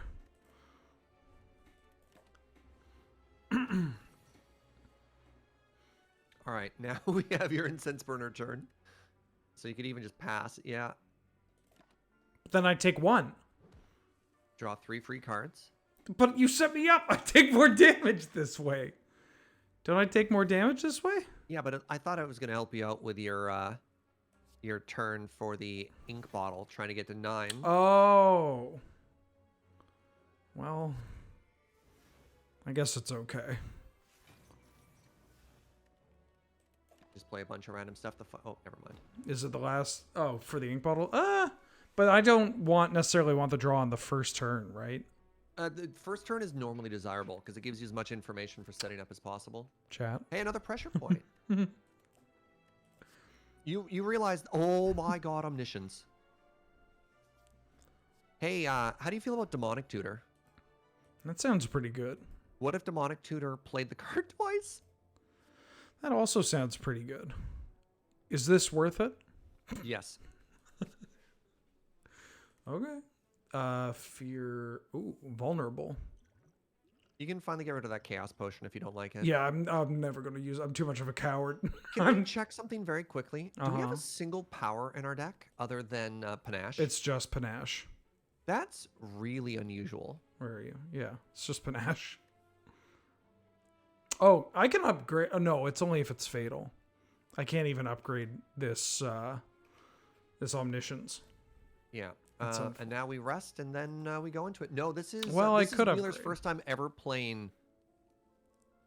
This is Wheeler's first time ever playing Watcher. This is a new Slay the Spire player. So this is an Ascension 0. You can tell by the number of potions we have and stuff like that. You get more potions or less potions? You get fewer potions. That makes sense. I don't want any of these. Yep. Okay. All right. Welcome to Time Eater. So the most important thing in the Time Eater fight is to take a look at the clock. Yeah. When the clock strikes 12, your turn ends, and Time Eater gets a buff. That's the first mechanic in this fight. Okay. The second mechanic in this fight is once the Time Eater reaches 50%, it will heal, and it will clear all debuffs. So kind of like Slime Boss, you have to be really careful when you actually go over the 50% mark. Mm-hmm. So you wanna do it with, so for example, you could use one Talk to the Hand now. Yep. And then you could use another Talk to the Hand after, or you could end your turn with it at like about the halfway point, and also reset the counter, and then try and burst it for the rest of the damage in one big flurry at the end, if that makes sense. Yes. And theoretically, you could use a power pot now to start the turn just to see what you get. I already used my punch card. Ooh, whenever you want to rush down? Oh, I love a rush down. Okay. Here's my theory. All right, give me a second here. Okay. So the Watcher has a bunch of cards that interact with time and the turn immediately, and they have Vault, right? Mm-hmm. Sounds awfully coincidental that so does the Time Eater. You're both wearing purple. Oh. Is there a world in which the Time Eater is actually just a Watcher? Riddle me that one. No. Yes. No, don't do that. Let's I'm a little worried about this guy for this one. Let's. Yeah, I would save potions for the second half. I think like Yeah. Vigilance Pass is fine. It's pretty important on these turns to understand you can just pass. Yeah. And that's probably sometimes the best thing that you can do. My hand is full. So the importance right now is probably going to be to try and set up as opposed to do chip damage. So like the only real setup we have in our deck is Pen Nib and Panache. So other than that, just like punching, but kind of keep it in mind that clock strikes 12 and 50% mark. Okay. We are at Pen Nib right now. I don't really have. I mean, So the I guess best Pen Nib is Wheel Kick. Yeah, if we want the big damage. We are gonna. Oh, hello. So something you could do right now is try and play 7 cards. And just end my turn. Yeah, or end immediately. So I would either try and end right now, and you're ending in calm, and that's fine, or play 7 cards. So like Miracle, Miracle, Miracle, Cut Through Fate. You know what I mean? Maybe not dump all the miracles, but like that sort of play. But like, my apologies. I would not play any block cards or setup cards. So like, you could either hit it or pass. Would be my advice for this turn. 7 cards. 1, 2, 3. I just want to pass. Can I hit it once and pass? Is that one fine? Through passes maybe fine. It's just like giving yourself. You probably want to save all your damage cards for when you're in Wrath, because it's just going to give you more bang for your buck on managing that time bar. But I mean, I just have this bowling bash that's not doing anything. It is doing something in the fact that it's not counting up the timer against you. Yeah. So this is a fight where restraint helps a lot. Oh. Ooh. I'm going to play. Oh. You're looking to do a lot of damage to me. You can maybe use that regen pot now. Okay. I have some block in here actually that I can hit. Yeah, I got block that I can hit, and I can hit it before 7. So I don't want to use this. Yeah, my advice, and this might be very difficult to set up, my advice might be to even try and Omniscience Talk to the Hand the second phase. Choose a card in the draw pile. Play it twice. Okay. So I'm looking to discard this, and I'm looking to get Omniscience while this is in my deck. I can do that. I mean, but not dying is obviously pretty important too, right? That's also good. 3 cards, and I have 4 there. I want this Master of Strategy. All right. They're at 5 8. more cards this turn.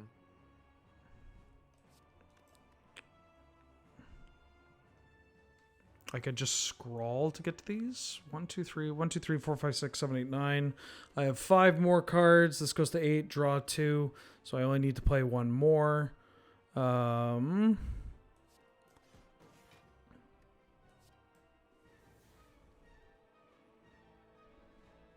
There's a draw. There's a block card. So very important now that 19. you play at least 3 cards. Yep. Oh, I'll play even 3. if it's like Defy Reality, Think Twice, Flurry of Blows or something, right?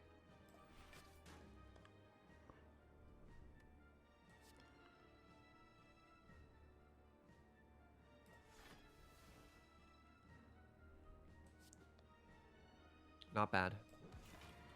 Pretty minimal damage, all things considered. Now we punch. I'm going to kick your ass. I think I want a Tranquility first, right? You're already in calm. Oh, it won't. Right. It won't let me exit it, so I would have to. Yeah, you can end the turn by going into calm. Yeah. I'm going to punch.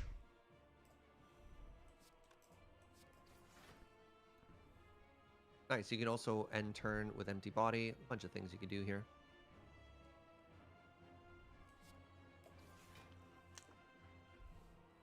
So So I'm doing that phase 2. I don't really want any of these.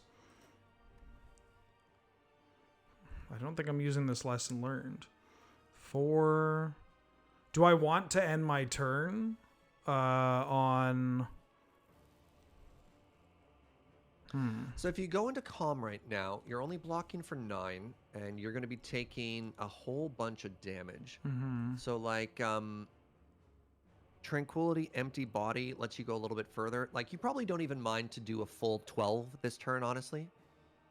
Yeah, that's what I think I want to do. The thing though is make sure we stop before that split point, right? Yes. So, we're already under half. So it might even be worth, yeah. Can't I just kill them? You think you can kill in 7 cards here? Oh, not in 7. How much does it heal for? It's going to heal back up to 50%. So actually, if you can do it in 2 turns, if you dump all the damage into it right now, end in calm, and then kill it the turn after, you might be able to. So I go for the kill. Go for the kill. So if you're going for the kill, I'd play Talk to the Hand right now, just to give you some more block. You got a pen nib right now. So you could do like Empty Fist. You just have to make sure you play 3 more cards after this. That should be fine. Okay. 1, 2, so after this, so 1, 2, and then any 1 mana spell.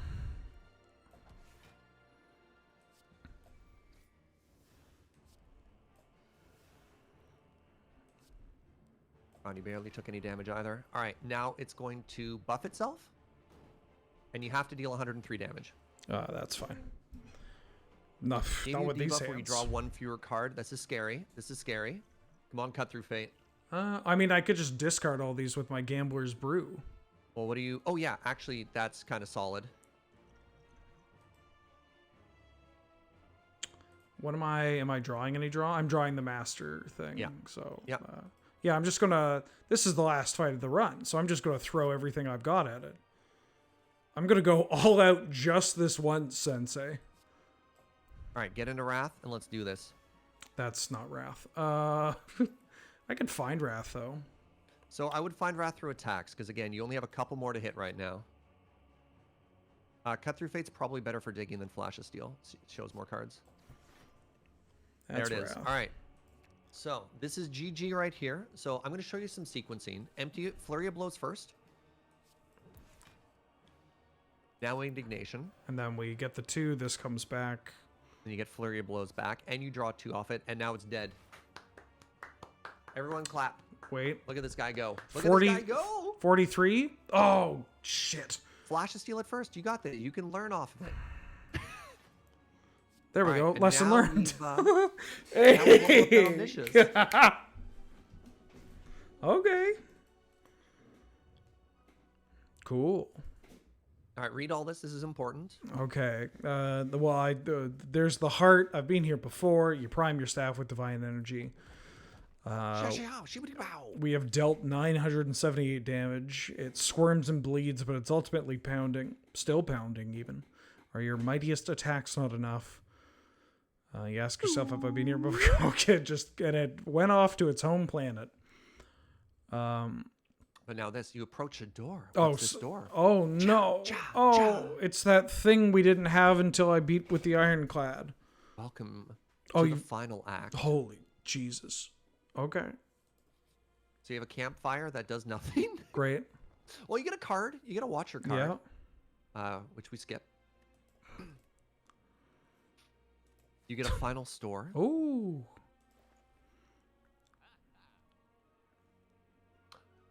So Fear No Evil's actually super real for your deck. Oh.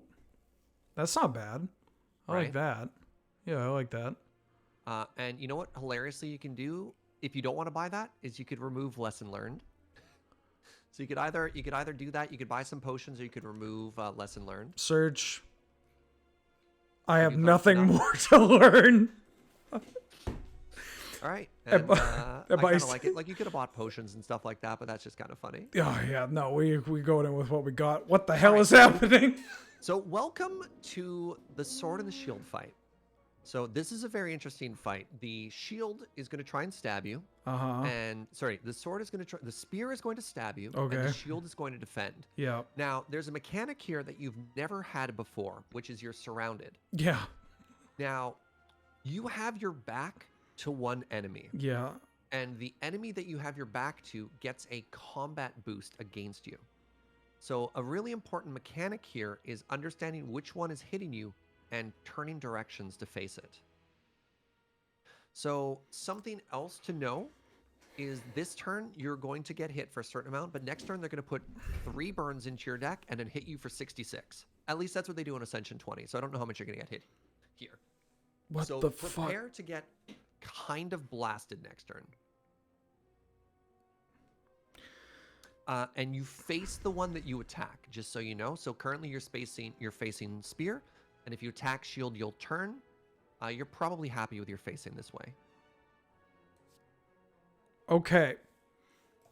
I retained very little of that, but I'm gonna we'll see how we go. Ooh, meditate.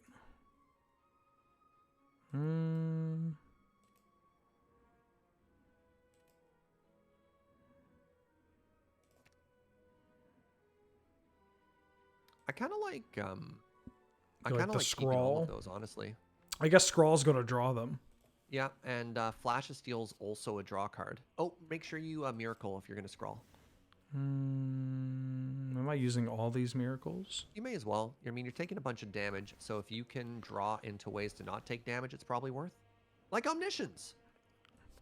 Oh wait, what are you Omniscience into right now? You have talk to the hand still in hand. All right, you don't have any Omniscience targets currently. No.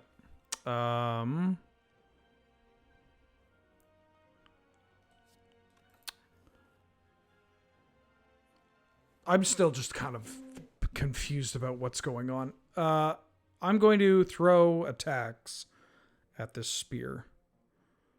I think I wanted to block a bit, but this is fine. Ooh, panache. So a potential line, if you want, is you can talk to the hand, Eruption, Empty Fist, just to deal a bunch of damage.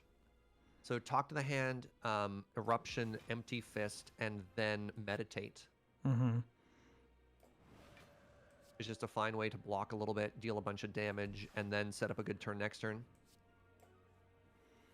And I want this eruption back, I feel, and Flash of Steel feels free.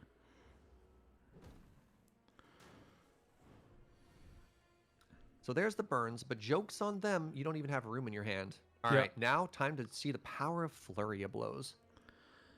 All right. Knife goes in, guts come out. Knife goes in. Guts make come sure you're out. rolling that before you kill one of them. Oh, yeah.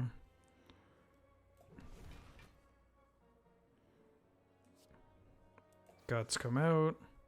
So now I turn around. Wow. So if you Vigilance, you get Flurry back again, and then you get Indignation again.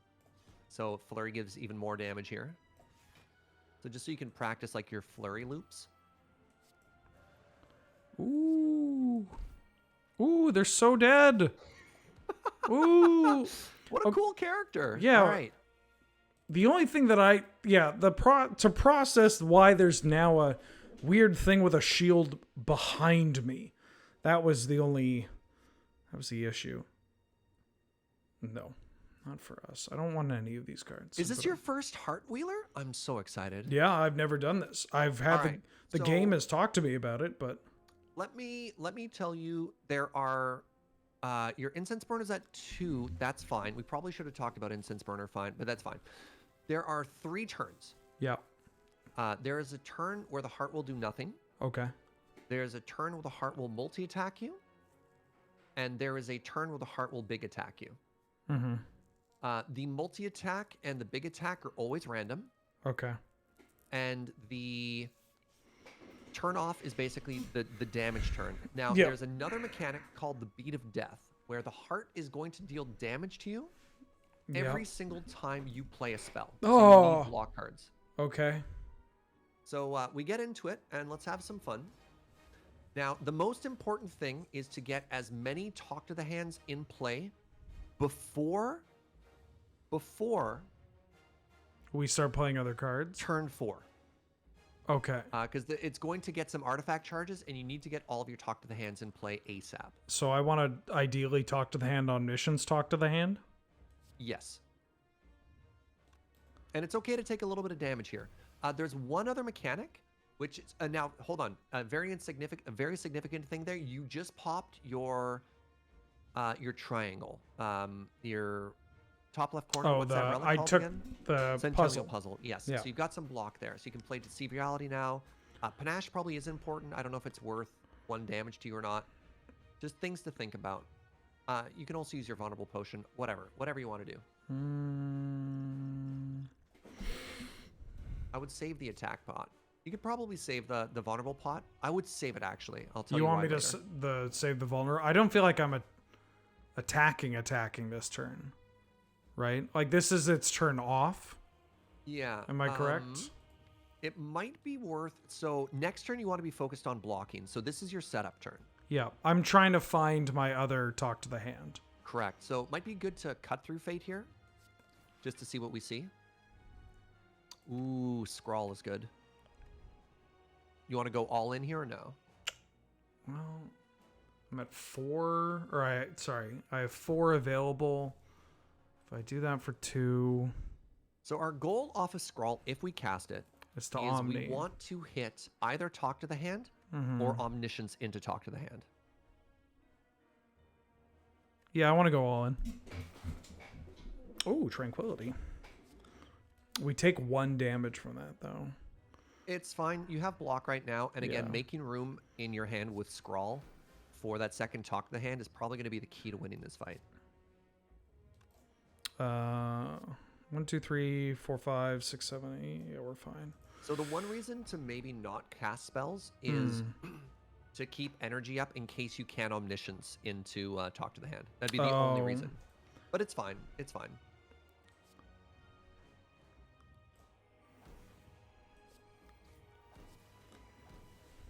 You could empty Fist or Indignation here to make room for 1 more card off a Scrawl. Right.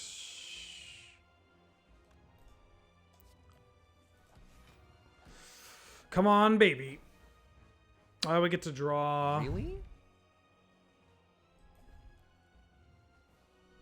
So Flash of Steel or Cut Through Fate, either one is good. Gee, come on, game, please.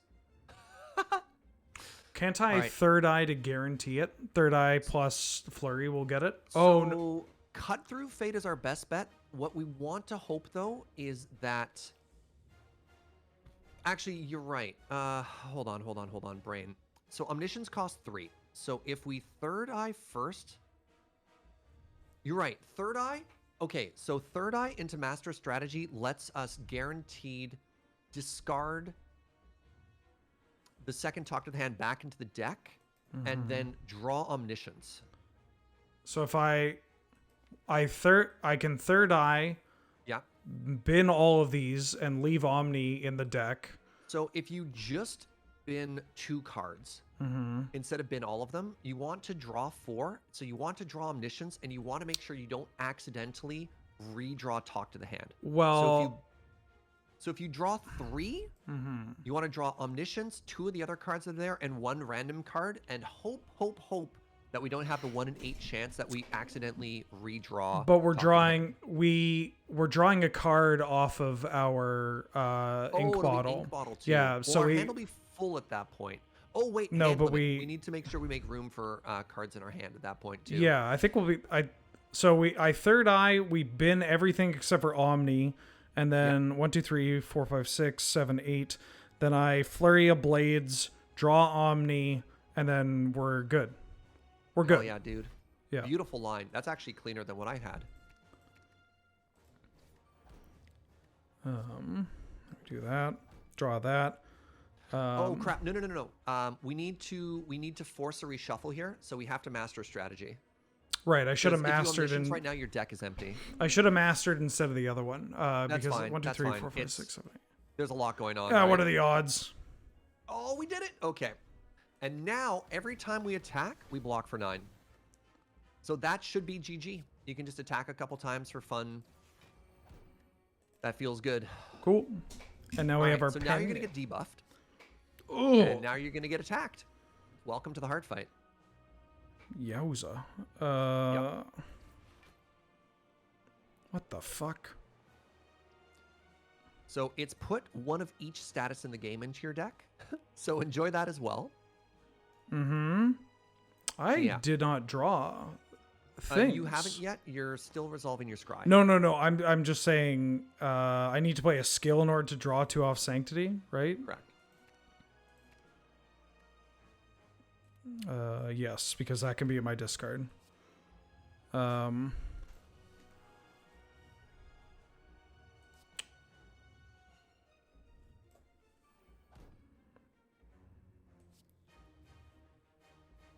So unlucky we drew a void there. So we lost an energy and we're taking 45.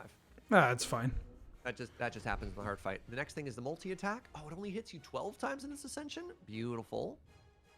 Oh my god, we're still getting hit for, pardon me, 30 freaking 6? Yeah, 36. We should be fine. So we block for 9 off a Flash of Steel. I can third eye first. Yeah, I like that. I like that a lot, actually. Get out of here. This can get in. I mean... This is actually beautiful, all these cut-through fades. I think I want 2. I'm drawing 1. I could just keep all of them, actually. Hold up. Yeah, I could just keep all of them. We want to start switching our stances here. So we need to get into a calm card pretty quick. And you've also got Ink Bottle about to proc. Oh, if I'm drawing 2, then I only need 1.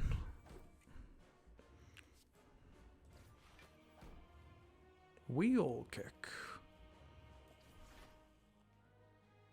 Jesus. That's fine. Deceive Reality is... Actually, hilariously, Deceive Reality is less block than Empty Fist. Yeah. I have to get rid of this Eruption, though. Actually, hold on. You could leave Eruption on top and just Bowling Bash for 9 block. Yeah, I think I'm going to actually just dip those 2. Or no, I need to leave Deceive on top. Correct, yeah.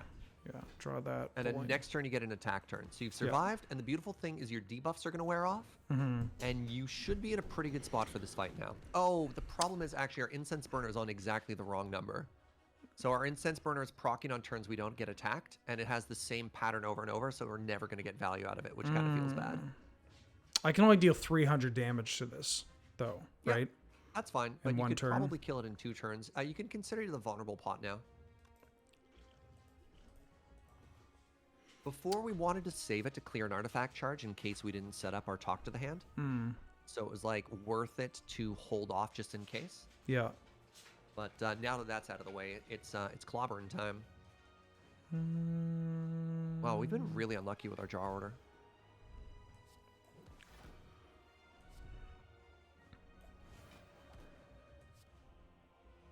You could Empty Fist Indignation as well. Oh, never mind. Oh, right. I was going to let you get a little bit more in the flurry loop, but it's fine.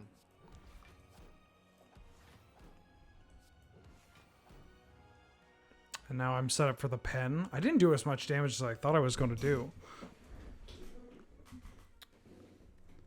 But I'm still taking a bunch of block, and I can end on a meditate.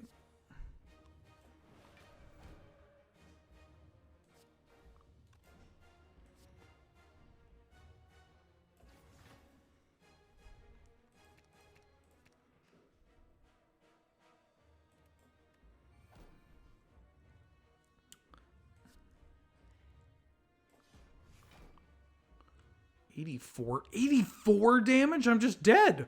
What? Well, no. When you end your stance, it's going to be 42. I'd use your attack potion here. Oh, right. I keep that. Oh my god, you got Fear No Evil. All right, everything's alive now. So Fear No Evil. God, this just saved you so hard. So watch this. Okay. God, this is so big. So I can fear into calm. No, hold. Just wait. Welcome back, Flurry of Blows. That blocks for 9 each time. Yeah. And now you can Empty Fist to generate more energy as well. That'll also bring back Flurry. And now you can set up the whole turn and end on Meditate. God, I think that just saved the run. Holy crap, I think that just saved the run. So I want Eruption. Probably Fear No Evil. Fear No Evil. Yeah. All right. Now we need to. If we live through this, it's GG. Okay. And we can potentially kill here. You can stance a couple times. Just make sure you save Fear No Evil when you're in Wrath. Potion. And I want to Flurry. Yeah. Flurry, Flash. Yeah. So, like, dump everything while you're in Wrath, and then switch back to Fear No Evil after. Oh, actually, this is a really big brain play. Yes. So the significance you're doing now is you're reshuffling your deck with Flurry in your hand, which means you won't shuffle your Flurry away. Yeah, I don't want to lose it. God, getting Vigilance and Empty Fist there is actually huge as well. So you've got Pendant right now. Hit it with something big. But just keep in mind your energy right now. Yeah. If I Empty Fist this for 90, and then... So Empty Fist might be needed just to get out of calm. Yeah. I want to cut through Fate. I want to cut through Fate. That's probably not bad. Cut through Fate. I'm going to cut through Fate. You should have it here. Honestly, getting 2 ways back into Wrath is so huge. Wow, Wheeler. So I Fear No Evil, and then I go into Calm, and then I can get back into Wrath with Eruption, and then I can get into... And keep in mind, you'll have your the card in your graveyard that I forgot the name of every time you do that Flurry. too. That's why we're holding out for that card. I think I want this Indignation because it lets me flip back.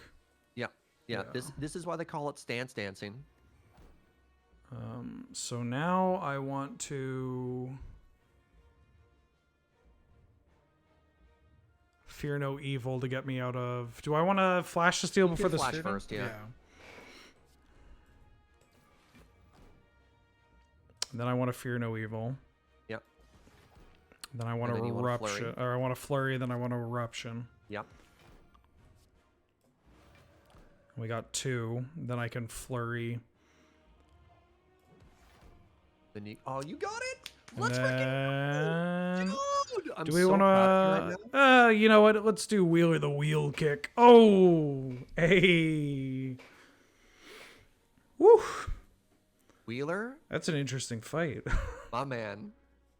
Damn. The purple is... friendship with Orb has ended. Now Watcher is best friend.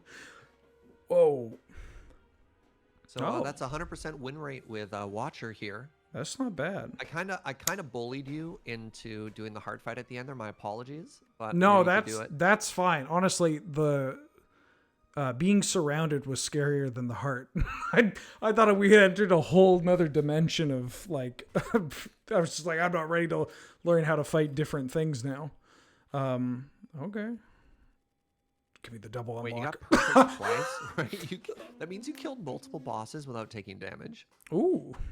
749 out of 750. You hate to see it. So unlucky this run to end on that. Oh my god! Wow. Oh yeah. So welcome. Remember how we were talking about Divinity? This is So Mantra. the first thing it unlocks for you is Divinity cards. Wow. Yeah, I think we could do this next week if you wanted to do this next week. We do the Mantra and Ascension. I'm going to ascend at some point. Oh, all right. Wow. Yeah, that was good. That was great. And roll credits. Yeah, and thank you, Serge, for joining me and helping me out with that. And I think we all learned everything. If we all learned everything, I think we all learned something today. There's nothing else to learn. Yeah, no, we got rid of the learning card. We were so learned. My brain could only get so large. I didn't want my hat to not fit. Awesome. Well, thank you again very much. Where can people find you if you are not here for Is This Your Card? Oh, well, I have a little cozy corner of the internet over at twitch.tv/SurgeJaeger. Most of the time, I describe the types of games I like playing as spreadsheets and making things pretty. But I haven't known to play the occasional roguelike. So. Okay. What about you, my friend? Twitch.tv/Benjamin_Wheeler. I play ugly games that make you want to give up, but I don't give up. And there's something beautiful about that. Like Magic the Gathering. Anywho, yeah, ugly, disgusting games that beat you down, like Magic the Gathering. Well, Hot Dog, how about we read... Oh, thank God, it's not a large amount of subs. All right, cool. I mean, of course, we couldn't do this or anything we do here without the help that we receive over at patreon.com/loadingreadyrun. I've got subs up in front of me. If you end up getting my groove, then you feel free to groove with me. I'm going to start off with Kaya, the Tunneling Cat, back for the 15th month. Welcome back. Glad to have you. Good to see you. Am I helping? Oh, I mean, you don't have to if you don't want to. No. Let me get in here. Hold on. Okay. Hold on. You said Tunneling Cat. Yeah. In the I have access to the back end. Great. Face. In the meantime, there's also, you can check out loadingreadyrun.com/live for the upcoming week. There's a whole bunch of great shows, some of which may feature myself, Surge, or a combination of the two. Love to see it. Hey, Sierra says, drink water. Thank you for 21 months. Ooh, Slay the Spire. Neato. NSG Reaper for 101 months, working their way to the second year. Holy smokes. I think that's a prime number, too. Hey, Mocha Beanie with a quarter year. Thank you for 25 months. Mayari back for the 86th month. Welcome back. Glad to have you. Paragon Merald. There you go. Or Paragon Emerald has been here for 3 months. I think this is my first sub-anniversary. Hope the run is going well. It went great. Perfectly. Phonic Belt was also resubbed, and in fact, continuing a gift sub they had received. Wow, thank you. Quatoria, thank you for 17 months. Slaying the Spire with the boys. Very nice. Cat Tree Dream Car, blap, blap, blap, blap, blap. Thank you for the year. Some Gray Boy is back with the resub. Wahoo! Oh, thank you to Foxmar for the raid as well. Hope you had fun clicking on all the heads, presumably. Simriel, thank you for 46 months. Zed Blust for 55 months. Welcome back. Demon Fire gifted a sub to the color purple. Thank you for gifting a sub to the Watcher over there. Appreciate it. Xantos69, thank you for the bits. Congrats on your win. Oh, please. It was our win. All of us did this. And Floofy, thank you for 22 months. Perfect. Well, that's a hell of a way to do this. We only went 40 minutes over. That's fine. That's like fine. A little 3.5 hour Watcher run, so it goes. It's honestly, they put me on a Sunday evening so I could do anything. Whatever you want. Everyone's asleep by now. Speaking of falling asleep, I might go do that. Thank you for joining me, Surge. Thanks for watching, everyone. Honestly, thank you for just letting me talk at you for Yeah. hours. God, I love this game. People love it when I say just backseat. Just go ahead. I'm giving you full. It's barely backseating. It's like Ghost, the movie Ghost. You're Patrick Swayze. So you're doing the pottery, and I'm reaching my arms sensuously around you. Is that what we just did? Yeah, exactly that. And right. you're whispering into my ear. Don't forget to bring back your knife card. I forget what it was called. Good night, everybody.